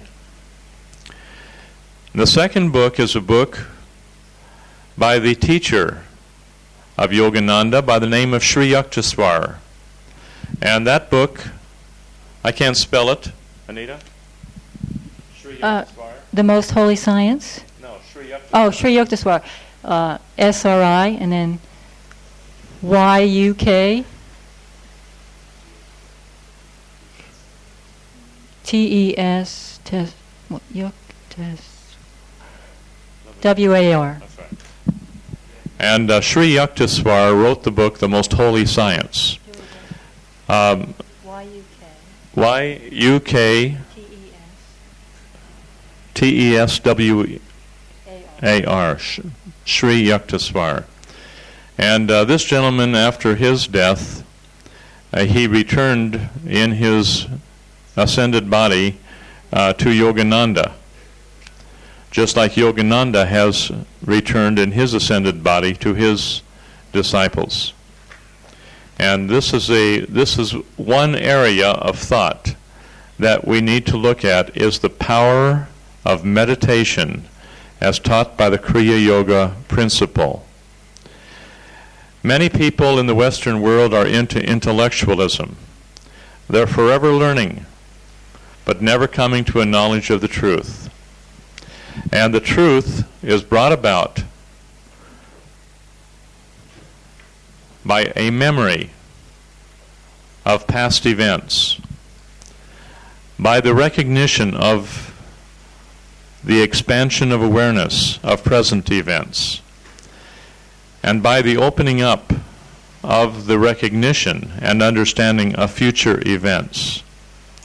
So truth is a knowledge of things as they are, as they were, and as they are to be. Now, truth is not just intellectual truth, it is a memory. And when we develop the ability to remember clearly, now you've all been through the tapes, you've all heard this, but I'm going to really cement this in if I possibly can. You go through the numbness with body electronics. You've all been there. The body's been numb. You felt the numbness with your point holding. No problem. You go through the unconsciousness. You go through and correct all of the alcohol problems you've had. You go through all of the problems of the vomiting and the sicknesses and so on that have come through all suppressed, shall we say, alcoholic binges. You get rid of all the dope, all the marijuana, all of the cocaine. In this room, we've got it, had it. And I hope that none of you ever allow marijuana to get into your space, because the marijuana contains a very active ingredient, which is a painkiller, which when you take that marijuana to soothe your energies and feel good and so on, it does kill pain, it suppresses emotionality, and it stays in your system for years. Sometimes it takes many years to get the marijuana out of your system so that you're able to once again remember and bring the memories back to where you can then go through the reactive emotions that have held us in bondage. We go from the unconsciousness up to the apathy. We go from the apathy up to the level of grief. We go from the grief up to the level of fear. We go from fear up to anger. We go from anger up to the level of pain. And until we can experience pain, both at the emotional and the physical level, then after that we come to the memory, which is at the level of enthusiasm. And we don't get a memory, a clear visual memory of past events, until we reach that level of enthusiasm. So we have a lot of work to do to dissolve these crystallizations within us, which contain all of these suppressed emotionalities. This takes a concerted effort. It is not just an intellectual effort, which in the Western world we take pride in. It is an experiential effort that we're going to be learning in these classes. Now, Doug would like to say a few words. John's mentioned a number of excellent books here, and I would certainly agree with John in encouraging you all to read books such as these. But I would also like to mention here that if we're truly going to learn, it's not going to be an intellectual process. We're going to learn with the heart at least as much as we are with the head. And since John has kind of broached the subject of various ascended masters, I thought perhaps Esther might like to share some experiences that she's had down in Tanzania, particularly with Bakari, and some of the things that this man has experienced.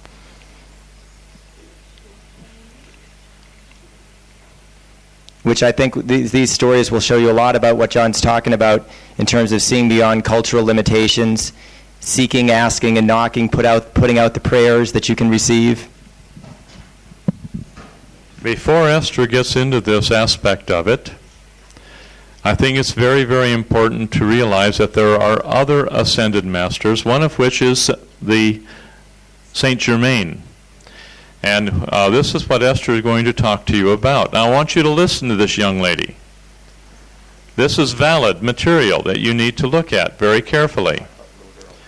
Now this concept of Saint Germain, just put this down. If you don't understand it all, put it saying, I don't know this yet. But this is the teacher of the concept of the violet flame, which is necessary to bring all cause and effect, record and memory, back to full conscious recall, that we're able to transmute that on the mental level. Now, when you go through the burning of the Kundalini, you're doing that on the emotional level.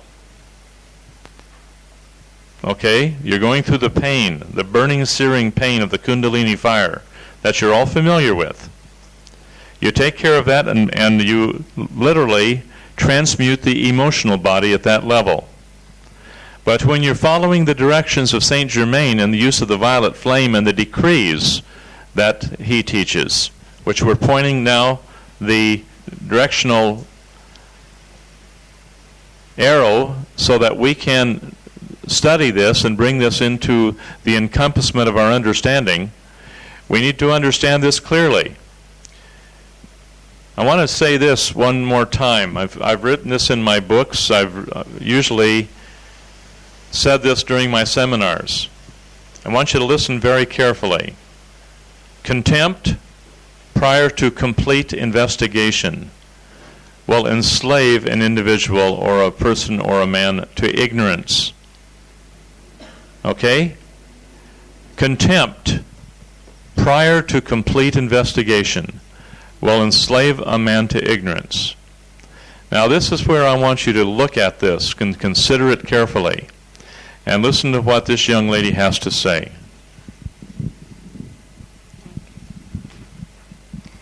I would start from when I made contact with Saint Germain. I went to the body electronic instructor's course in America where Doug was teaching, and I was lying on the table. At the time, I didn't know anything about Ascended Masters. I was brought up a Christian with African background and a lot of traditional things at home as well. I was lying on the table, and everybody who was supposed to be there was there already. The door was open. And Doug was standing like here, and I was on the table, and I had a feeling that somebody had entered the room and was sitting at the foot of the bed. And I said, who has come in? Normally I wouldn't ask, I would just take it for granted, but I had a feeling to ask who had come in. And they said, nobody has come in. I said, definitely somebody has walked in and is sitting at the foot of the bed. And Doug didn't say anything, and I had never heard about Saint Germain. I had never known about Ascended Masters. Doug went and brought the picture of Jesus, so I had a laugh. I said, no, it's nothing religious. Somebody has walked in and is sitting there. Then Doug went back and brought me the picture of Saint Germain. That was the first time I saw the picture. And I had like an electric current pass through my heart. And I said, well, yeah, that's it. And no statement was made. That was the man that came in the room. Oh, well, I think so. That was him. But I didn't see him physically. I felt his presence. And he was and that was the first experience of, I'm not psychic or anything. Then after that, Doug didn't say anything. Nobody made any statement about Saint Germain. It was just, okay, it's Saint Germain, so that's it. Then they brought me a small book, and it's called The Unveiled Mysteries. And when I read the book, there's a little meditation there, and it caught my eye. And I did the meditation, and from then I knew that that was the path for me. And like a lot of things in my life, and with most Africans that go out, they want to share what they've got. So when I went back home, I told my friends about it, and I had a few things, and I had been doing decreeing.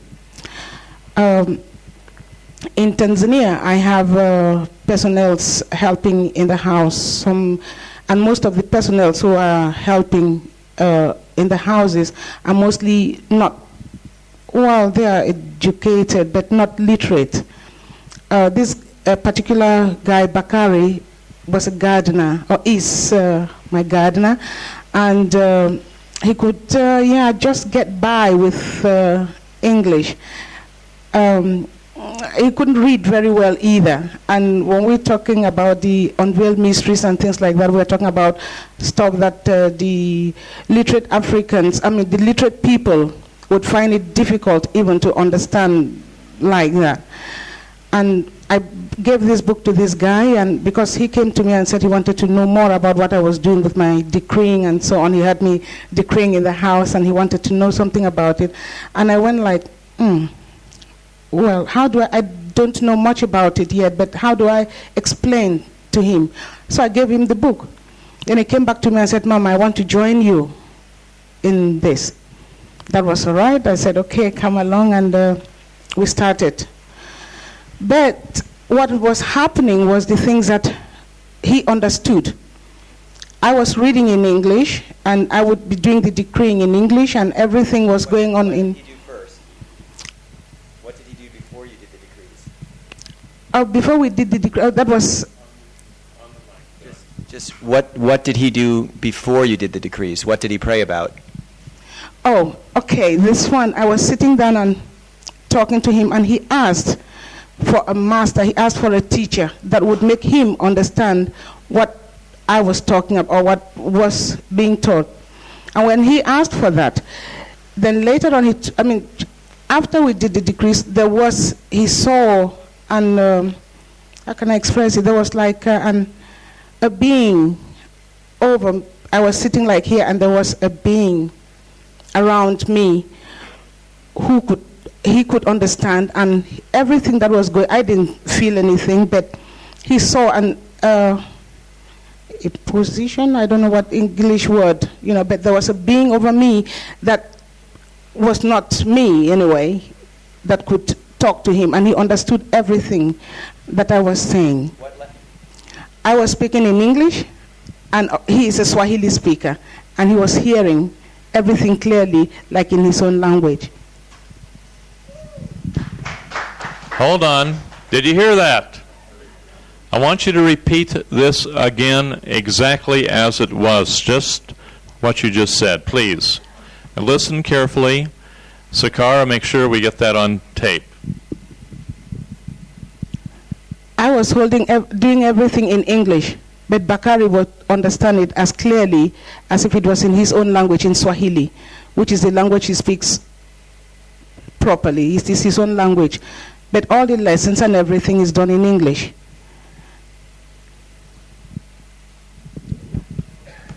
This is what we call the gift of tongues. It's a spiritual gift. You stay right here, Esther. Don't you run off. This is what we call a spiritual gift, a gift of tongues. Now, in this day and age, the gift of tongues has been given a terrible reputation by Pentecostal groups and other type of groups where people babble vainly to try to convince other people how spiritual they are, where there's absolutely no interpretation, no meaning, and no understanding. And sometimes if you take a tape recording of their babbles and run it backwards, you're probably having a lot of cursing and done in 14th century French. And this is what people have done, and they've done these. They've taken these tape recordings of a lot of these babbling in tongues and so on, which is absolutely worthless as far as any spiritual edification is concerned. Now, for the record, this is something I know a little bit about. If you question me, that's just fine. I could care less about questioning me. But don't reject this, because this is an understanding that you need to have. When there is a true gift of tongues, a person, for example, will speak in English or any other language, and then the person who's hearing it will hear it in their own tongue, in Swahili in this case. And they'll hear it in Swahili. They won't hear it in English. They'll hear it as if it's been spoken to them in Swahili. Now, this is the gift of tongues which comes from the Spirit of God during times of great spiritual movements. And it's not going to come through a Pentecostal babbling in tongues, which happens in a number of your churches, where people spend many, many hours training themselves to get taken over by all kinds of little imps and knaves that want to have fun and have people babble and babble on for hours and call it spirituality. Sorry, folks, if you're Pentecostal. A lot of things had been happening with this guy, and just to mention a few, he had also, I don't know, when we read things, it's easier to believe something that is you read, but when it's happening to you, it's like, is it real? So what happened in this instance with this particular guy was, he had a kind of vision, and he saw the violet flame. It was huge, and he was standing there. There was a crowd. Then he walked towards the crowd, and he stood there, and from the violet flame came a ray of golden light and hit him. And there was a word, when it came out clear to him, the word I am. And when he said that, when the word was said, he felt the power hit him on his chest, and he staggered, that the power from those words were enormous. But again here, there was some talking, and in English, and he heard it in Swahili, which he wrote down. I told him to write it all down, and he wrote it down also in his own language. There were a couple of things also which happened, which I think would be a little bit too much to go into. Oh. Oh. Okay, there is a little girl of 6 years old, and they were just, what I want to also explain here is that when I came back from America, even now I don't understand a lot about the Ascended Master teachings and so on. So you would understand that what I gave at the time was just a little that I had, and it was just that first book and the decreeing. So it was not like I was going out to say, no, to be preaching on something. So these are things that came directly to the people that I'm talking about. A friend of mine and the daughters were praying and we were meditating. And there was a night when this 6-year-old girl got up to go and ease herself. And we have mosquitoes at home, and we sleep under the mosquito net. What happened was that there was a bright, bright light, and there was a being in this light. And the child felt very good and very happy with this being, and she called him a friend. And this being spoke to her, but this time it was in Swahili, and told her about a decree which she had to do. I cannot remember it in Swahili as it said, but it meant that I was a child of the light, and I lived in the light, I was in the light, and I loved the light. Something to that effect, actually. And later on, people doubted this girl, but it finally came out that it was one of the Ascended Masters, and that was Jesus. This girl saw the picture. They had presented lots of other pictures to her, and she said, yeah, these were beautiful people, but not as beautiful as the other one. And when she finally saw the picture of Jesus, she said, yes, this was the person, really, but what she saw was much, much more beautiful, and he was in great light. I had never told them anything about the Ascended Masters being in light or anything like that. It was her description, and it was that of a 6-year-old, and I do not think the mother doubted her, so nobody told her about that. I go a little back again to Bakari, where his life was saved also by by one of the masters. He saw a girl, and he fell in love with this girl, and they made an arrangement to have an affair. And on the night before he went to meet the girl for the rendezvous, he had a dream. And the dream was, they showed a graveyard to him and said she saw the girl coming from the graveyard, and that was the girl's home. Then a being, he has always been with, a being came to him and said, that is where you would go after you were with this girl. And he didn't say anything, he didn't tell me about it. Then a couple of months later, this girl died. And then it was discovered that she had AIDS. So he was again saved by this.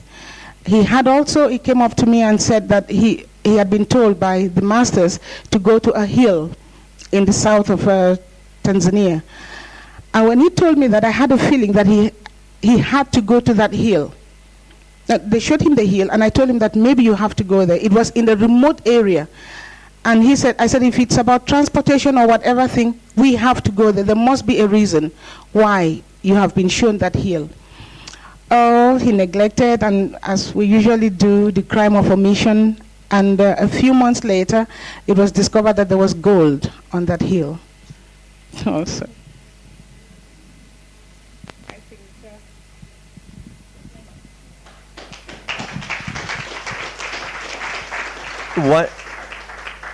This little girl that you've spoken of, Esther, is 6 years old. And has she had this same being that she recognized as the picture of Jesus appear to her on other occasions? In the flesh? At one time, they were doing also a decree, and it wasn't Jesus this time, but it was Saint Germain. And they heard a loud sound. The mother heard the sound. And this girl turned and said, oh, that's Saint Germain. And she recognized Saint Germain. At this time, we had already been decreeing, and we had seen some pictures of Saint Germain in the violet robe. And this time, they were doing the violet flame decree for... Okay, they're doing the violet flame decree, asking for the violet flame to transmute and that kind of stuff. And then this girl saw Saint Germain, and she took it just for granted, of course. It was natural for her that Saint Germain would come, And she saw the picture there, and then later on she told the mother, Mama, you didn't say anything to Saint Germain. The mother went, what? And they were there decreeing. But what all the other children and the mother said was that they had such intense joy with them at that time when they heard the sound. They didn't know what the sound was about. And then when the girl already told them about Saint Germain, then when she turned again, he was gone. But the feeling was intense. An intense joy from there. And when they described it to me, I could almost feel it, thankfully, too.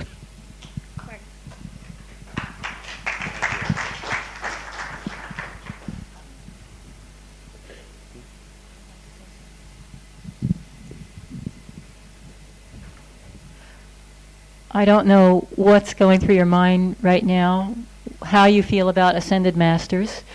Probably lunch. Probably you're thinking about lunch. But something I would like to say is that if you are here in this room, I think all of you have committed to truth. And you may be looking around at the other person or the other people and saying, oh, well, they can go for the ascension, but I can't. Well, I would say to you that's nonsense, and that we all can go toward the ascension. Might take us several lifetimes. Right? But it's not an impossibility. And I want to say that when you read Autobiography of a Yogi, Sri Yukteswar purposely asked Yogananda to write that section in there so people would know that he was a human being and that he made his ascension and that it's possible for all of us to do it.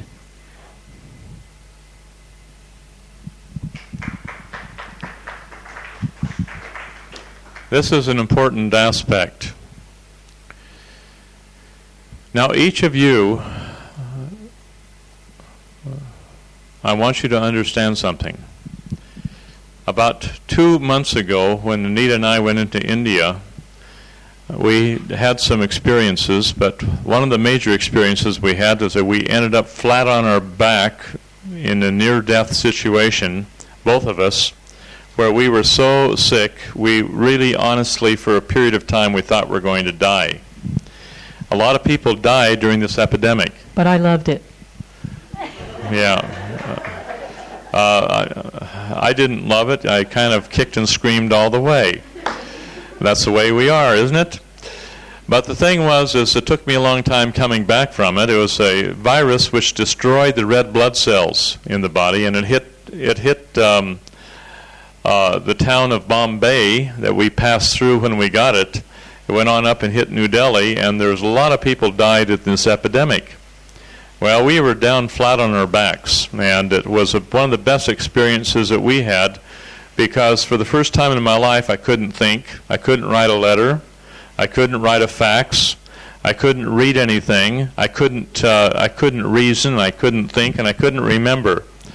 And I thought to myself, well, this is the end of old John here, and this is it. We'll just get ready for a little bit of ash sprinkling out here in the Pacific somewhere and let it go. You know, and we've had a good time this time, and next round we'll see again, you know, type of thing. Now this is how I felt, and I was, it's one of those times where the grave, after all the pain that your body is racked with, the grave looks awfully good at that point of time. Okay? Anyway, nothing happened, and I didn't die. I don't know whether I was disappointed or not at that point of time, but I remember very clearly recognizing that maybe there's a possibility that I might pull through this.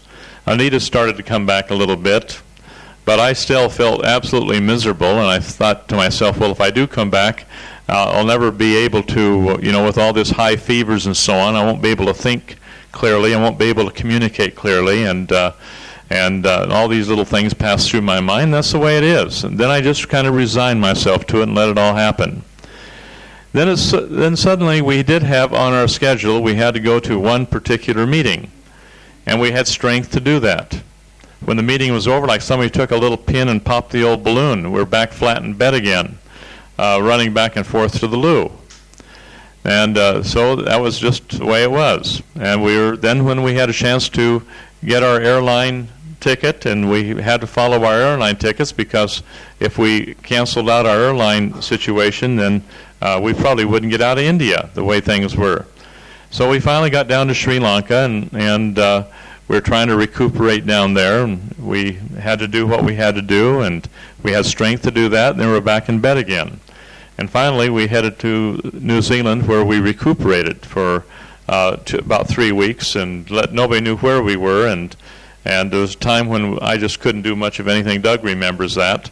I wasn't making much sense about anything either. I just didn't want to talk to you or anybody else, and until we got things started coming back good again. Now, what I did realize was that I have been shirking my responsibilities by sharing with the people at the seminars information that only I knew. And I hadn't been making things strong enough or clear enough to tell people those things which I would feel terribly sorry about if I were to pass on having not imparted certain information. All right? So I'm going to unload on you folks to the degree that your attitude helps me to unload. Now, if you have a great resistance to me, which I don't blame you one iota, I know a lot of people that have a lot of resistance toward me. That's just fine. I have resistance toward them too. I guess we're equal.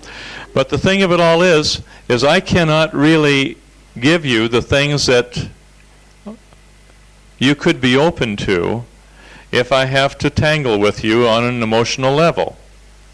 In fact, I just kind of clam up and start talking about sprouts and lentils and beans and things like that on a very mundane level, which is probably quite acceptable to all of us, but we don't want to listen to lentils and beans. You've already had that in the tapes. All right?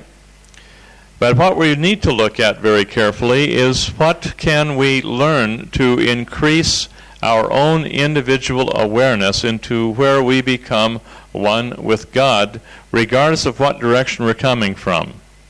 Granted, you've got a great big wagon wheel up here. Do you see it in the head right here? And you got a little hub in the center. Every single one of us is moving toward that hub, but albeit from a completely different direction of experience. We're all coming in from a different direction. And we have to realize that we have different people with different cultures, with different backgrounds, with different experiences coming into that one hub together, but approaching it oftentimes from totally different directions. You got Ian out here who's hurt people for many, many years, and he's taught people how to kill people gracefully over many years. And possibly somebody used those techniques and measures, right? Okay. And so it's nice. Now we can start switching and bringing things back another way. So Ian's going to come from one perspective of hurting people to now helping people and teaching them how to help people. Hey, why not? It doesn't matter what a person has done in the past. It doesn't matter how much gun running you've done, or how many abortions you've had, or how many people you have killed. What does matter, okay, is what are we going to do from this point onward? One of my teachers told me one time, he said, John, I want you to remember this, that because of the ignorance of people, because of the pressure of different society ideas and peer group pressures and so on, he says that the time will come when people will make heinous mistakes, and they'll commit every type of sin that you can possibly imagine to degrade their body and to degrade the body of other people. He says the time will come when those people who dedicate themselves to the service of mankind, all those sins, though they be as scarlet, will be made white as snow. Now, I'm not going to throw stones at anybody because I'm not in a position to. All right? But what I want you to do is to consider praying. And consider to the best of your knowledge to pray to the God self within you, that you might come to a knowledge of truth and understanding. Remember what it says in the good book about the kingdom of God. It's not low here or low there. The kingdom of God is within you. And that is what I want you to really take a look at, because I have found by sad experience over many, many years, many wasted years, mind you, of dragging my feet and screaming and yelling all the way and resisting the experiences of life. Maybe I needed to go through that to understand that that does indeed exist. So that's all right. So where we are is where we are, and that's all right. But what is really important to understand from this point on is not to allow yourself to criticize any other human being on the face of this earth. Not to find fault, not to criticize, not to condemn a person, not to judge a person because they're different than we are. If we were truly godly in our attributes, we would put up a great huge umbrella, and we would allow people the practice of their religious doctrines and belief systems to their heart's content, and we would protect them in that privilege, rather than fussing and arguing over a word or over a religious phrase or how we express ourselves. But you can't do all these things without the intervention into our darkness of our human minds, without the Spirit of God, which can only come through prayer. And you will receive absolutely nothing from the heavens without first of all inquiring about that particular matter. So spend time in your meditations and get in touch with your inner self. Spend time in your prayers and get in touch and communicate with your God self, with your God, that all of us are subject to. Because it's that God that gives us intelligence to our mind and warmth to our heart, that we'll be able to live a life of service to mankind. And that's what we're here for. That's what body electronics is all about. Yes, our bodies need to be healed that we may help other people. But on the other hand, it's not just stopping with our bodies being healed, but it's to where we can be of service to other people, which we will be doing here in the next few weeks.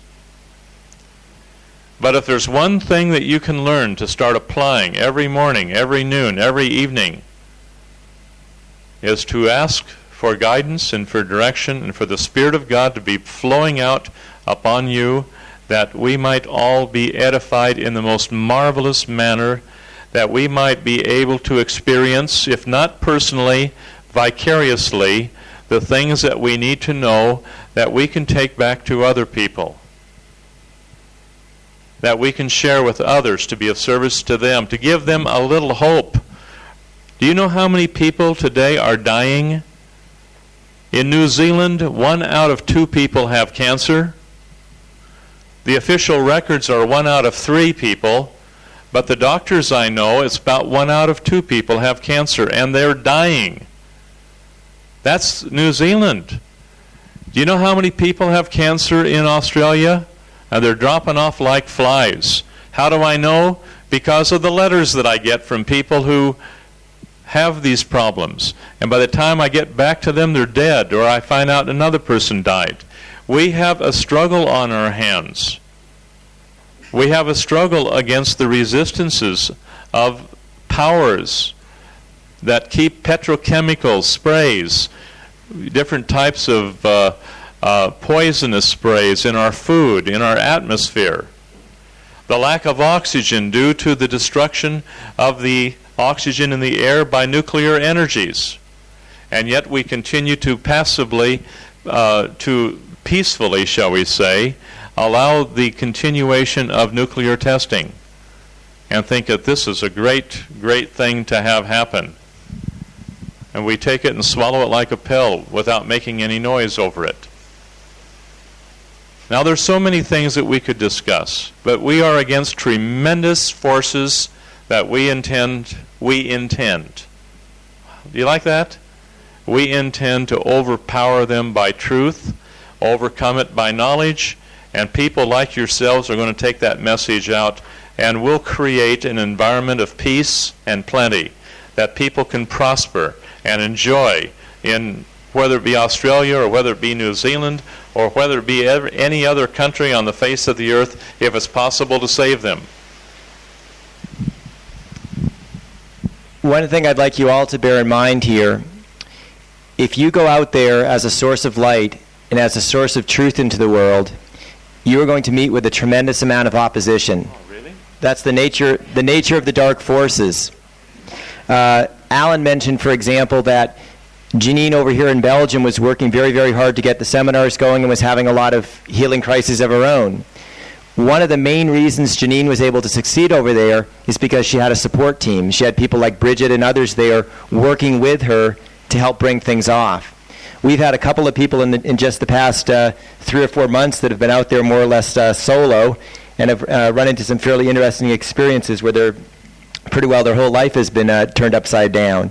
The thing to realize is when you're out there as a source of light and you're out there by yourself, you don't have a support team around you, you don't have other people that are working with you on the same level, you're an easy target. You're a very, very, very easy mark for the dark forces, and they can and will do everything possible to get you off the path. They can and will do everything possible to sidetrack you. And we've had a couple of people that were here last year that have been pretty well sidetracked for the moment. I don't know if we need to go into the details, but we've seen some very interesting things happen in this area in the last few months. These are all experiences that they need to go through, that they will learn from and come out smelling like a rose after a while. Also, we have the mass consciousness. Some of us are thinking of evil out there.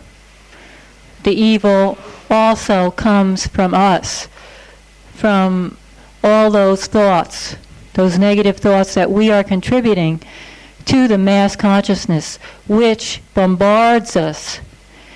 This is why the teachings of the I Am, which we'll get into more, are so important.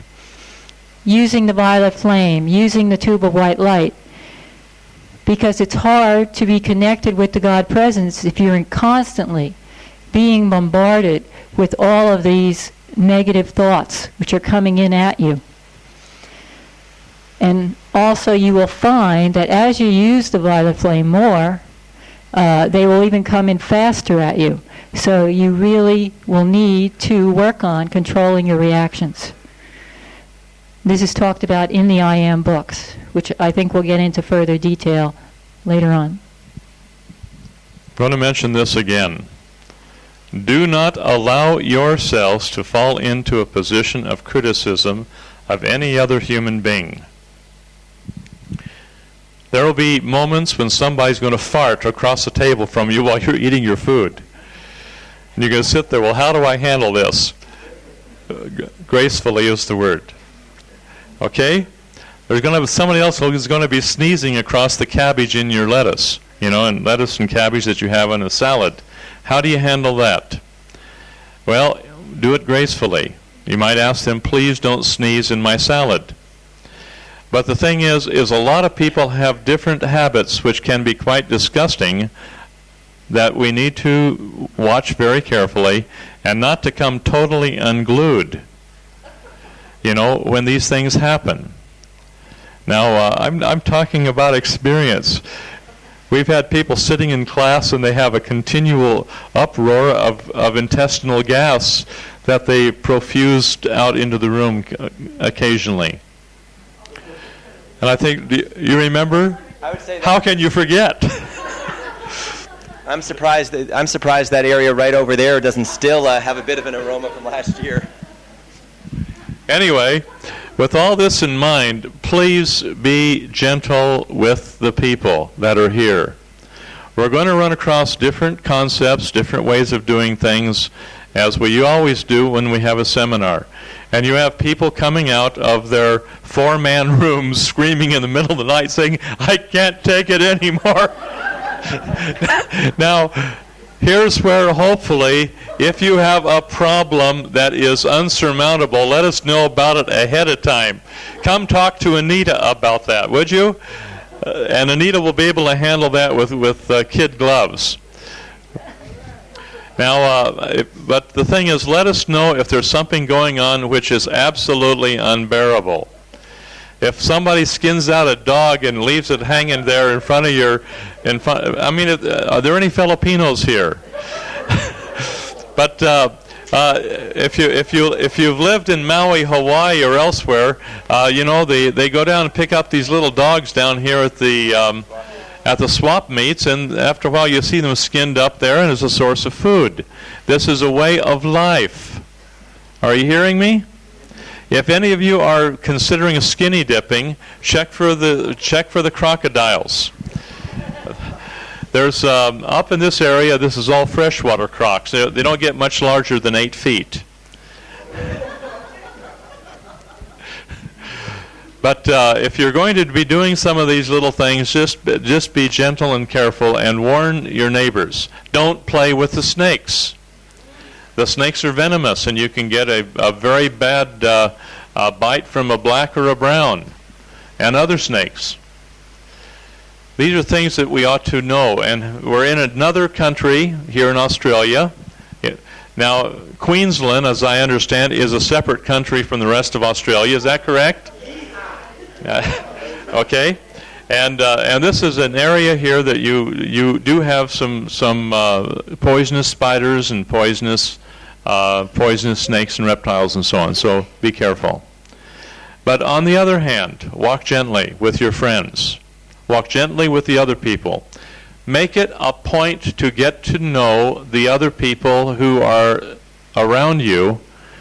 Get to know them and lovingly work through the barriers of differences, which you will find in many cases will be quite profound. Okay? On the other hand, you're going to have a wonderful time. You're having it. Wonderful. And but I just want to share these things with you because we're going to come and just share with you as much as we possibly can in the time that's here. But put the prayers out for the highest and for the best good of every single person here, that our time might be well used and that the results might be forthcoming, that you're looking for not only for yourselves but for the knowledge that you need to teach others. Nita, anything else you want to add? Just to pray for the questions that you need to have answered here. The best way to have them answered is put them up here and put them just under this yellow folder right here, any questions you might have, and we'll do the best we can to avoid the questions.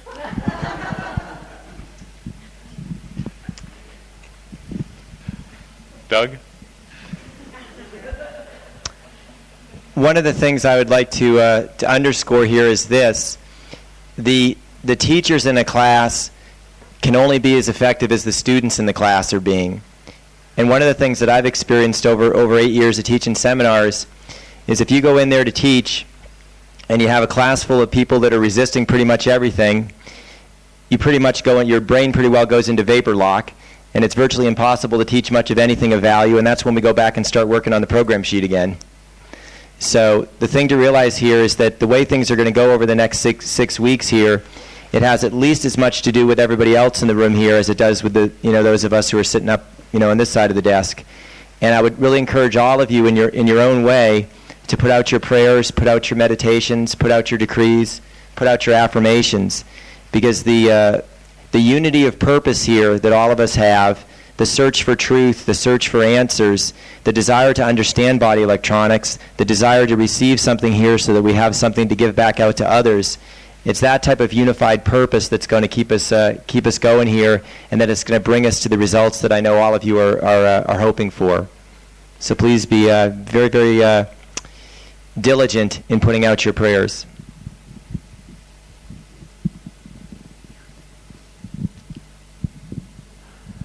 We'll be back at what time? What time? First of all, did the cooking crew go out there? Yes. Did they? Okay.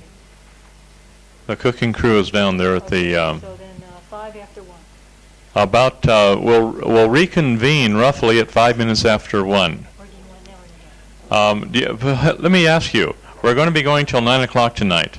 Would you rather have an hour and a half lunch break? Yep. Or would you rather have an hour lunch break? Hour and a half. How many want an hour? How many want an hour and a half? Hour and a half it is.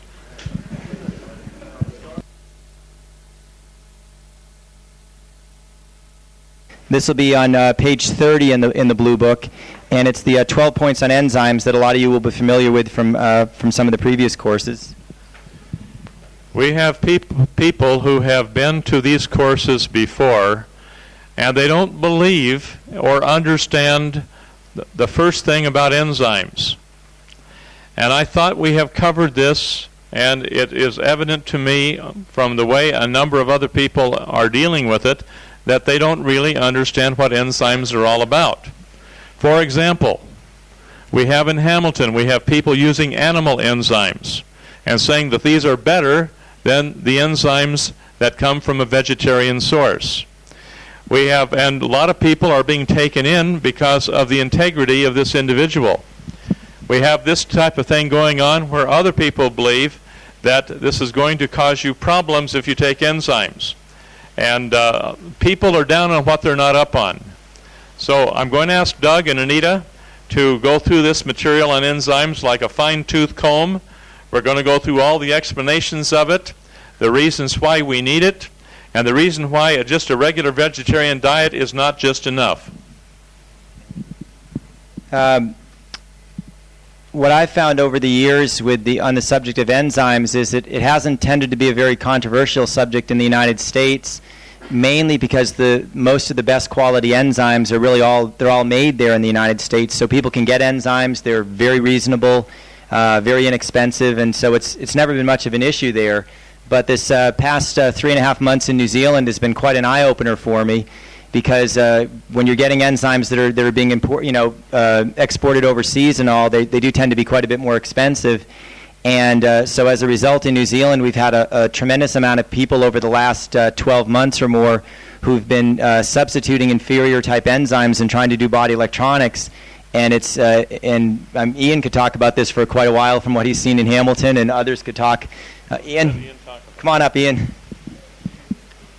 But basically what we've seen over the last 12 months for a lot of people, because they haven't been doing good enzymes, is they've been spending an awful lot of effort and going absolutely nowhere. It's been an exercise in futility, I think, to say the least. Money down a rat hole.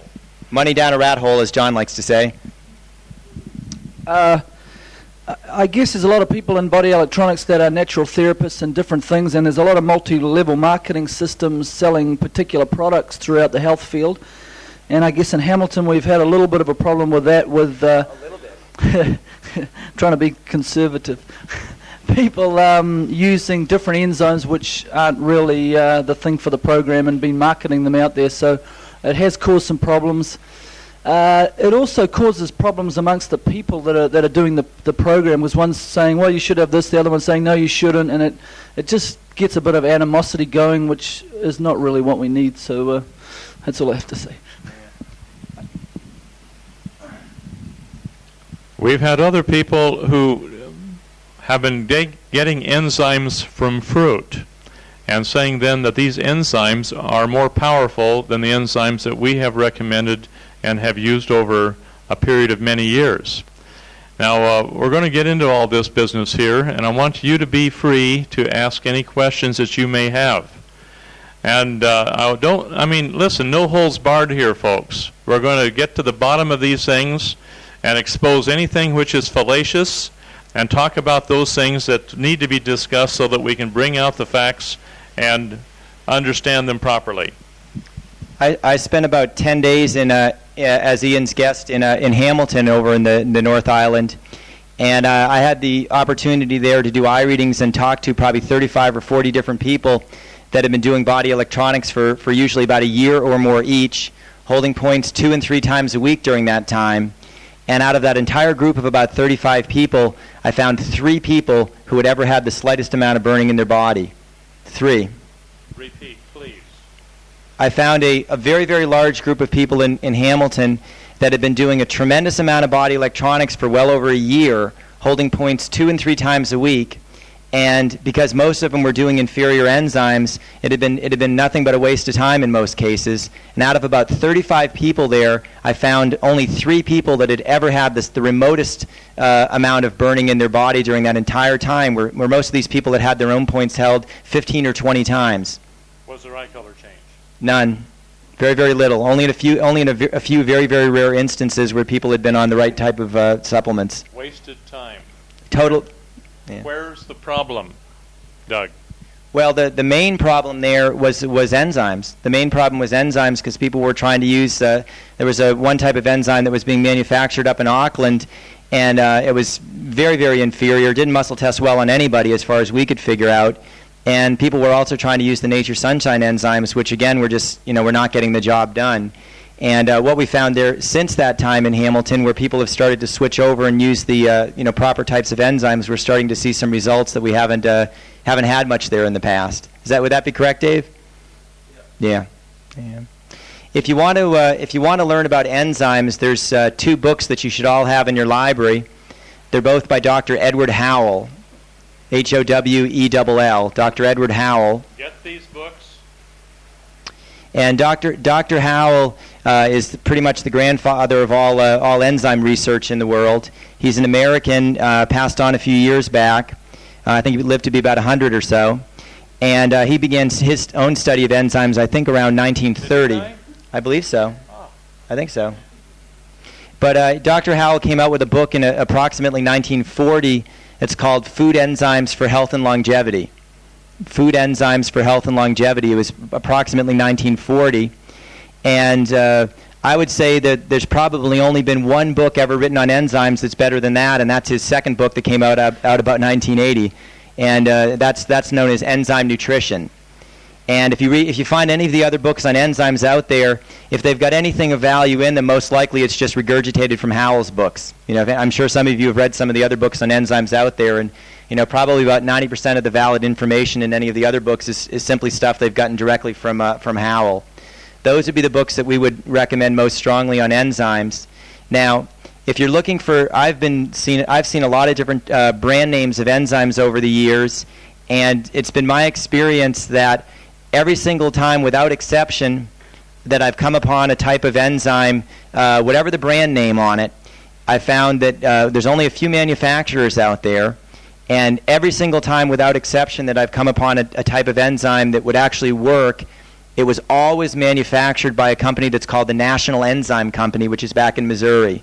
And this is the company that uses Dr. Howell's original formulations and all of the techniques and things that he developed over about 40 or 50 years. And we have not seen any other enzymes anywhere on the planet other than those made by this one company that will get the job done.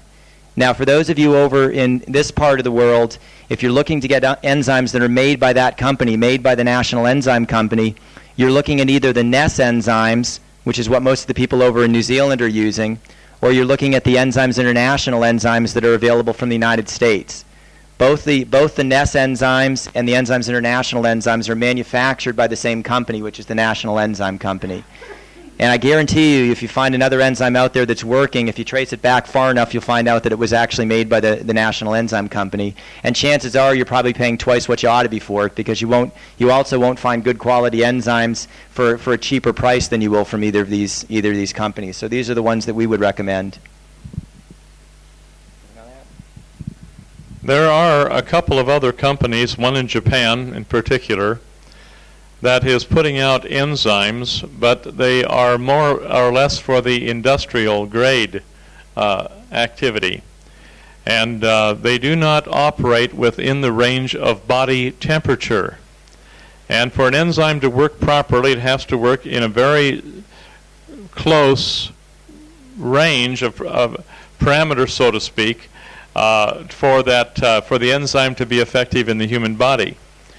Many of the pharmaceutical grade do not function properly as an enzyme because it'll operate at about, say, 106 Fahrenheit rather than 97, 98 degrees Fahrenheit. And this is wherein they just don't work right. These enzymes are designed for human consumption. They're the ones we recommend, and I would tell you very kindly, talk to Doug or myself or Anita before you start going off and putting money down a rat hole and not get results. Enzymes are extremely important, and we'll discuss this as we go along. Question? Please come on up with your questions so we get them on tape.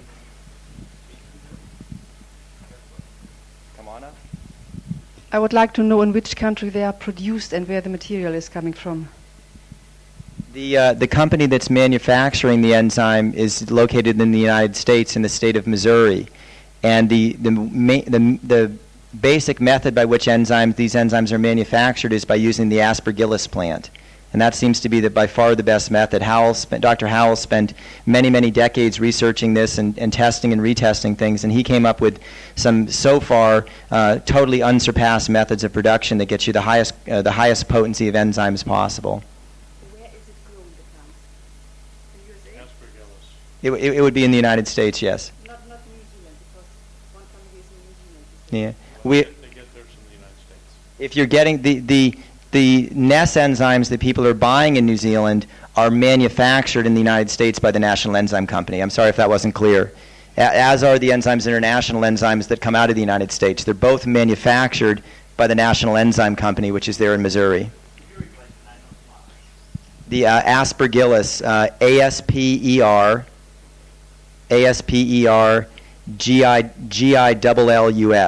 aspergillus, ASPER-GI, I think it's two L's, GILLUS. What about the Celtec enzymes? They're always saying that they're supposed to be the best and everything, and those people are real zealots about it. We've talked about it before. I don't believe that those are made by the National Enzyme Company, unless I'm mistaken. I think those are made by Tyler. I'm fairly certain. Not as good. They are plant-based, though, at least. There's a lot of the enzymes out there that are animal-based and are vastly inferior. The Tyler stuff is not too bad, but it doesn't compare to the National Enzyme Company stuff. I have done testing on it, and it doesn't compare. Plus, you're paying like 3 times as much, you know.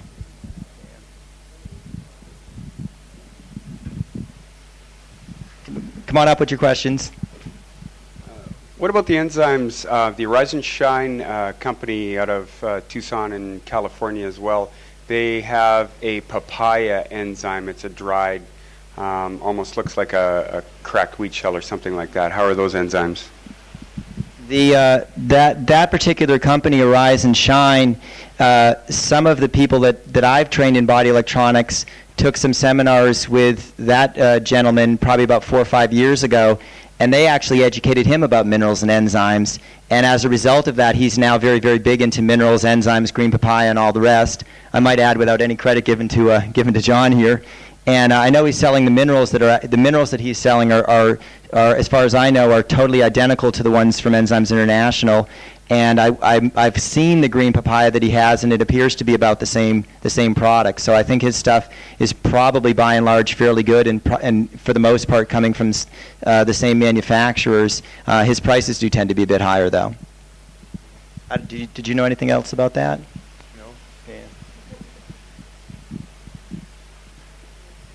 I've heard it said that actually tableting enzymes actually devalues their use somewhat. Is that right? With enzymes, you're dealing with very, very low temperatures that will begin the destruction of enzymes, as low as around 112 Fahrenheit or maybe 43, 44 centigrade. And when the National Enzyme Company first started using tableting, which would have been about 1988 or 89, somewhere in there, they had to really experiment with it quite a bit before they were able to do it in such a manner that they didn't generate so much heat that they would destroy the enzyme activity. It is possible to put things into tablets without killing enzymes, but you have to know just how to do it. And the National Enzyme Company has been able to do that and come up with some very good enzyme tablets. Yeah.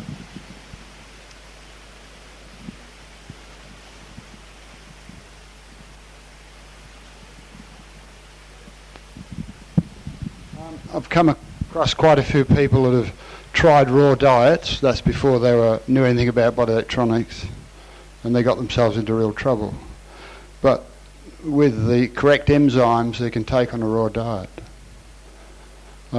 People can live on cooked food without enzymes, but what we find is that if you're really on a raw diet, you definitely need those enzymes, because you run into trouble. You don't get the nutrients out of the raw food.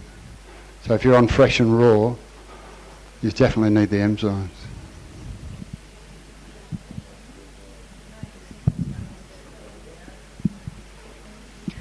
If in a meal, suppose you're having fruit and then you're having poached eggs 20 minutes later, I would suggest taking the enzymes with the cooked part, and because the raw part, the raw fruit, will digest itself, whereas the cooked part will not digest itself.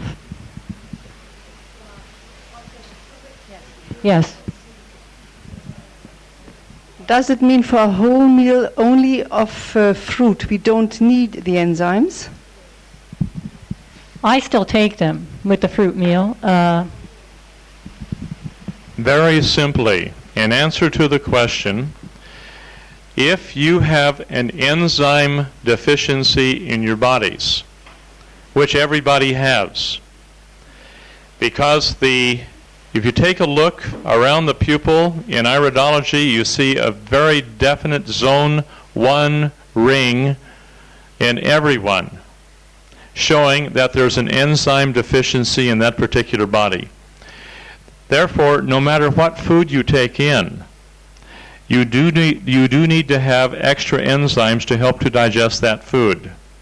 If it's left to the body will not do it, and you run into trouble, as suggested here earlier. Okay? Go ahead. I'm used to eat the fruit ahead, 20 or 30 minutes later, only the other stuff. Are that now one? Is it one meal, or are there 2 meals? Will the enzymes last over that period of time, 20, 30 minutes, till the next part of the meal? Well, that's what I was saying. If you're going to have the raw food first, and then have the other part 20 minutes later, take it with the cooked part. That's what I was trying to say. I guess I wasn't clear with that. Let's get back to this raw food and cooked food. And people say, well, if I take enzymes with my cooked food, then I'm doing fine. The truth of the matter is, as long as you're taking cooked food into your body, you're not doing fine. And I want to go back and try to recall a book in what they call a book called the No Cook Book by Toby. It was from St. Catherine's Press in Ontario, Canada. Now, this particular book quoted a study in the back, in the appendix, where in Switzerland they did a research on frozen food, cooked food, canned food, and raw food. And they found that in all cases but raw food, there was an increase in white blood cell count called phagocytosis. And this indicates within the body a low-level infection. They found out that on raw food, the person did not have this increase in a white blood cell count. Now they found out, therefore, anything canned, anything cooked, anything which would be frozen would cause a reaction within the body. Now you might start thinking, well, how in the world can you get along if you can't get anything frozen in your system or cooked in your system? This is where I think you're going to have to look very carefully at the idea that anything which is other than fresh and raw will cause a toxic reaction within your body, which will result in an increased white blood cell count. I think one of the biggest misconceptions that a lot of people have with regards to raw foods is that raw foods will always contain enough enzymes to digest themselves. That's not actually true. All raw foods will contain some enzymes, but the amount of enzymes will vary tremendously from one food to the next. There's certain fruits, for example, the pawpaw or papaya, the kiwi, the fig, the pineapple. There are certain fruits of this nature that have a surplus of enzymes. They will actually work to digest, not just to digest themselves, but they will actually help you digest other foods. But on the other side of the coin, there are other raw foods that, while they contain a certain amount of enzymes, they do not contain enough enzymes to digest themselves fully, and they certainly do not contain enough enzymes to digest anything else. So a lot of people who are on a raw foods diet are clinging to the misconception that they're not losing ground. A lot of people on a 100% raw food diet are under the delusion that they're consuming enough enzymes in their raw food diet to digest all the food that they're eating. Crunch. Go over that real slow, Doug, and grind it in good. A lot of people on 100. We've had a lot of raw fooders come down the pike into body electronics, and most of them have accepted the premise that if they're eating a 100% raw food diet, that they're getting enough enzymes to digest everything that they're eating. And 99% of the time, this is not going to be true. As I said, there are some raw foods, certain types of fruits in particular, that will actually contain a surplus of enzymes. But most raw foods do not contain enough enzymes even to digest themselves, let alone anything else. And that, by the way, is under ideal conditions. In other words, where you're truly eating not just raw, but fresh food. Now, you take your average apple that you get out of the supermarket. How long ago was that picked between the time that, what's the amount of time that's elapsed between whenever that thing was picked and the time you're actually eating it? And how far around the world was it grown? And has it been microwaved or irradiated somewhere between you and the source? So the thing to realize is, even if you're on a 100% raw food diet, you are probably using up more enzymes in your digestive system than you are taking in the form of raw food.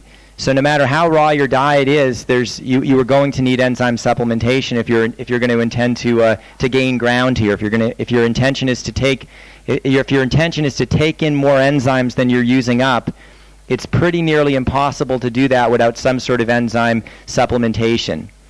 The possible exception to that would be if you were consuming a tremendous amount of like kiwi fruit, pawpaws, pineapples, and figs and things of that nature. And even then, most of the enzymes you're getting are protein-digesting enzymes. You're still not getting a tremendous amount of starch or fat-digesting enzymes from these other fruits. In my experience, I would say it's pretty well impossible to get a surplus of enzymes without taking in a good quality food enzyme supplement. And let's take a look very carefully at athletes. Now, you have a lot of people who are into the running game, so to speak, and they're out here really doing their job the best they can to get out here and get their high, and they go out here and run until they have that high coming about. You check them out very carefully on a pinch test, just a gentle little pinch test. Put the arm out, Doug. Now, if I take him and I pinch him here on... Good, you feel that, all right. I didn't even get a twinkle out of your eye. Okay, in the situation here, you find that a lot of these people are absolutely numb. They have not only used up all their enzymes, they've created a tremendous enzyme deficiency in their body, and their body is also going to be very low in protein. And as their body goes low in protein, they lose muscle mass, they get a very bad texture on their skin, and they begin to get into have you ever seen a good runner, how he's all drawn through the cheeks, and their muscles in the arms and legs get very, very bony, so to speak, and there's no muscle mass there? You'll find that people who work hard, first of all, will have this develop. But people who use their minds will use 4 times as much protein as somebody working at hard labor 8 hours a day. Now here's wherein we have to consider very carefully not only the enzymes that a person is not taking into their body, but also the protein that is not going into the body. Here's where you have a lot of people today who are into fruitarian diets. And I can show you more sick people who are vegetarian fruitarians. Because number one, they're suffering from terrible enzyme deficiencies, and most all of them are suffering from protein deficiencies because there is not enough protein in fruit to keep the body going under heavy mental and physical strain.